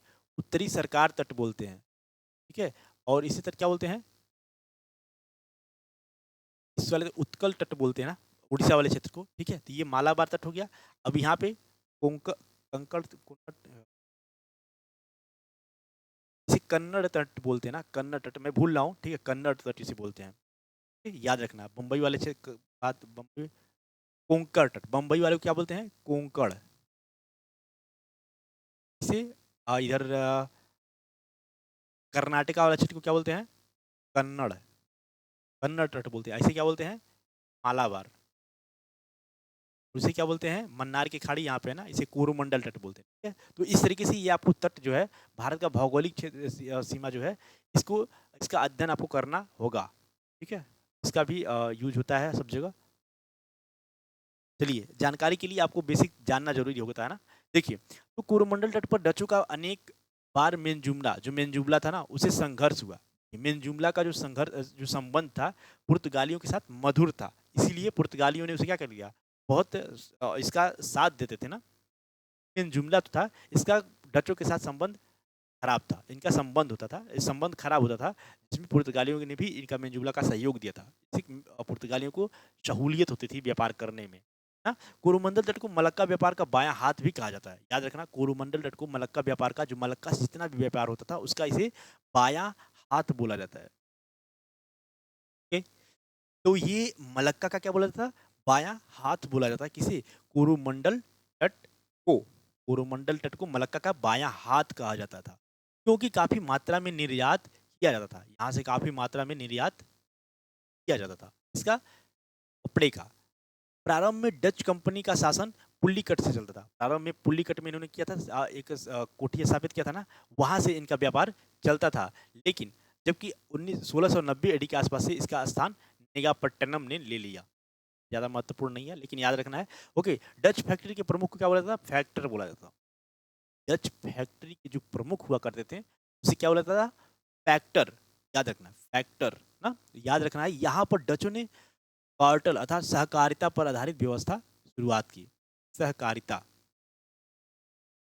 इस तरीके से ना बड़े बड़े कंपनियां होती हैं, क्षेत्र पे व्यवसाय करने के लिए किसानों को हायर कर लेती थी और अपनी सुविधा अपने अनुसार ही वहाँ पे फसल उगवाती थी और उसको वो खुद ही खरीद लेती थी। ये सहकारिता सिस्टम हो गई थी ना। उसी सिस्टम पे उन्होंने उन्होंने शुरुआत किया था। डचों ने क्या किया? इसका विस्तार किया था, शुरुआत किया, व्यवसाय को क्या किया? शुरुआत किया। कार्टल व्यवस्था, सहकारिता व्यवस्था इसका नाम दिया गया। ओके, शुरुआत सूरत का डच व्यापार, जो सूरत का जो डच ये निदेशालय था ना, सूरत का डच व्यापार निदेशालय ईस्ट इंडिया कंपनी का सबसे याद रखना। ईस्ट इंडिया कंपनी नहीं है, ये डच ईस्ट इंडिया कंपनी है, उससे कंफ्यूजन नहीं करना है। डच ईस्ट इंडिया कंपनी, ये सबसे अधिक लाभ कमाने वाला क्या था, कोठी था, सूरत। उस समय जो जितने भी डचों के जितने भी व्यापारिक कोठियां थी, सभी में सबसे अधिक व्यापारिक लाभ सूरत की कोठी से ही प्राप्त होता था। किसको, डचों को। तो ये याद रखना, डचों को सबसे अधिक व्यापारिक लाभ सूरत की कोठी से ही प्राप्त होता था। तो ये याद रखना है 1759 ईस्वी में बेदरा की लड़ाई में। याद रखना है प्लासी, वेदरा, बॉन्डीवाल, बक्सर, ये क्रम याद रखना है ना, बहुत बार ये रिपीट होता है क्वेश्चन। प्लासी, वेदरा, बॉन्डीवाल और बक्सर। प्लासी, वेदरा और बॉन्डीवाल, बक्सर, ये जो चारों है ना क्रम से, इस तक क्रम याद रख लेना है। प्लासी, वेदरा, बॉन्डीवाल, बक्सर, इन सभी का डिस्कस हम लोग अभी करेंगे ना आगे वाले पैरे में। हम लोग अभी आगे जब आएगा तो इसका हम लोग डिस्कस करेंगे, ठीक है। तो अभी ये याद रखना, ये क्रम जो है ना ऐसे जुबान पे होना चाहिए हमेशा, प्लासी, वेदरा, बॉन्डीवाल, बक्सर, ठीक है। चलिए, तो बेदरा की लड़ाई, हाँ, बेदरा की लड़ाई किसके किसके बीच में हुआ था। जो बेदरा की लड़ाई हुआ था, यह हुआ था अंग्रेज और डचों के बीच में हुआ था। अंग्रेज और डचों के बीच में हुआ था, और बेदरा की लड़ाई में ये डच जो थे हार गए थे। इससे अंग्रेजों से हार गए थे। उस समय लॉर्ड क्लाइव था ना, लॉर्ड क्लाइव की सेना ने इसे हरा दिया था, पराजित हो गए थे। और डच अब इसकी बात कहाँ चले जाएंगे, इंडोनेशिया। जो इंडोनेशिया से ही अपना साम्राज्य विस्तार शुरू किया था ना, वहीं से इन्होंने अपना विस्तार शुरू किया था, और वहीं पे जाकर के ये लोग सीमित हो जाएंगे। यहाँ पे इंडोनेशिया में डच, याद रखना है कि डचों का उपनिवेश कौन था, इंडोनेशिया। ये भी क्वेश्चन पूछा जाता है, ठीक है। तो डच डच कहाँ पे चले जाएंगे, इंडोनेशिया तक चले जाएंगे, और वेदरा की लड़ाई में निर्णायक रूप से अंग्रेजों से पराजित हो गए। चलिए, हम चलते हैं अपने अगले अगले बिंदु पे। देखिए, जो अगला है ना, जो डच के व्यापार की वस्तुएं थी ना, डच की जो व्यापारिक वस्तुएं थी, हम उसे देखेंगे। तो ये लोग क्या करते थे, मछलीपट्टनम, मछलीपट्टनम सूरत से नील का व्यापार, जो मछलीपट्टनम और सूरत की व्यापारिक कोठियाँ थी, वहाँ से ये लोग नील का व्यापार करते थे। वहाँ पे जो स्थानीय क्षेत्र था, वहाँ पे नील का उत्पादन ज़्यादा होता होगा ना। कोरोमंडल और भड़ौत से ये लोग क्या करते थे, कपड़े का व्यवसाय करते थे। कोरोमंडल तट से, अभी हमने बताया था ना, मलक्का जो कोरोमंडल तट था, वो कोरोमंडल का व्यापार करना बायां हाथ कहा जाता है, तो याद रखना। और भड़ौत से ये लोग कपड़े का व्यवसाय करते थे, बंगाल से सूती कपड़े का, यहाँ से क्या होता था, कपड़े का व्यवसाय करते थे। और रेशम, अफीम आदि का भी व्यवसाय ये लोग करते थे। चलिए, हम चलते हैं अपने अगले पे। हमारा अगला पॉइंट है, डचों के पतन का कारण क्या था। जो डच थे, उनके पतन का कारण क्या था। ओके, डचों के पतन के कारण क्या थे। एक तो ये हो गया, उस समय के समकालीन यूरोपीय शक्तियों से प्रतिद्वंदता, व्यापारिक प्रतिद्वंदता के कारण ये लोग और भी पिछड़ गए। उनके द्वारा जो प्रतिद्वंदता था, उसमें ये लोग पिछड़ गए।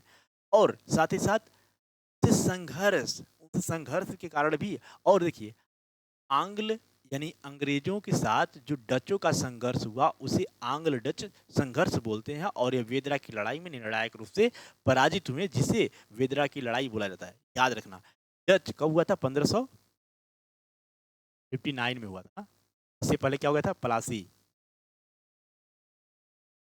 प्लासी, वेदरा, बांडीवाल, बक्सर, याद रखना। इस कंपनी में भ्रष्टाचार भारी, देखिए अभी भी भ्रष्टाचार है ना। तो उस समय क्या था, कंपनी में भ्रष्टाचार, जो कंपनी के जो कर्मचारी थे, भ्रष्ट थे, ठीक है, आचरण उनका। और भारी प्रशासनिक व्यय, जो उनका जो प्रशासनिक ढांचा था, उसमें काफ़ी ज़्यादा खर्चा होता था।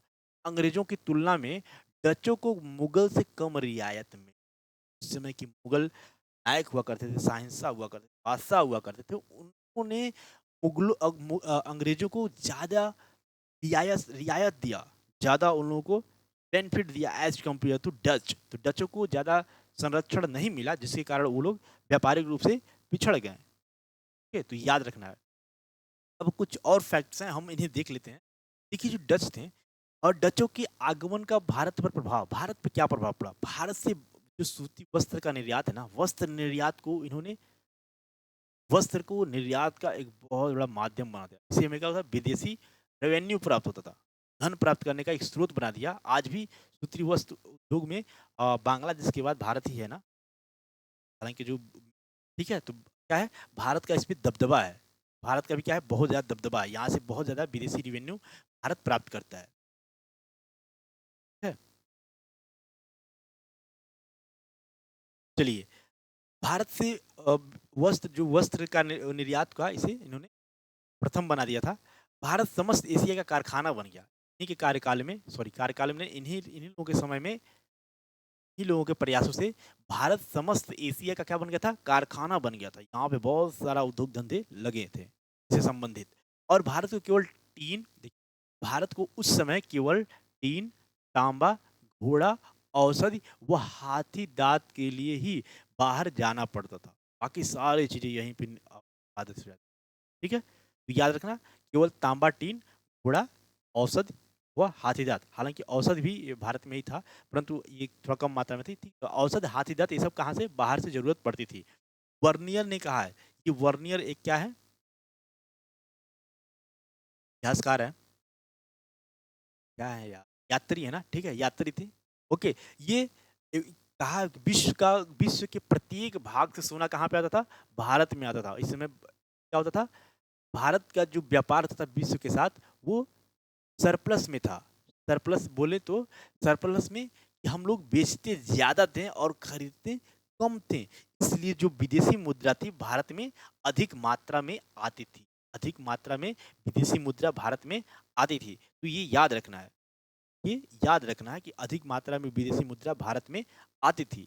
चलिए, तो याद रखना, ये किसने कहा था, वर्नियर ने कहा था कि विश्व के प्रत्येक भाग से सोना भारत में आता था। इस तरीके से हम लोग क्या क्या पढ़ चुके हैं, दो यूरोपीय महाशक्तियों, दो शक्तियों को पढ़ चुके हैं। कौन, एक पुर्तगाल, दूसरा डच। तो अब हम पढ़ेंगे तीसरा, पुर्तगाल, डच, अंग्रेज। ठीक है, तो हम लोग अब अंग्रेज के बारे में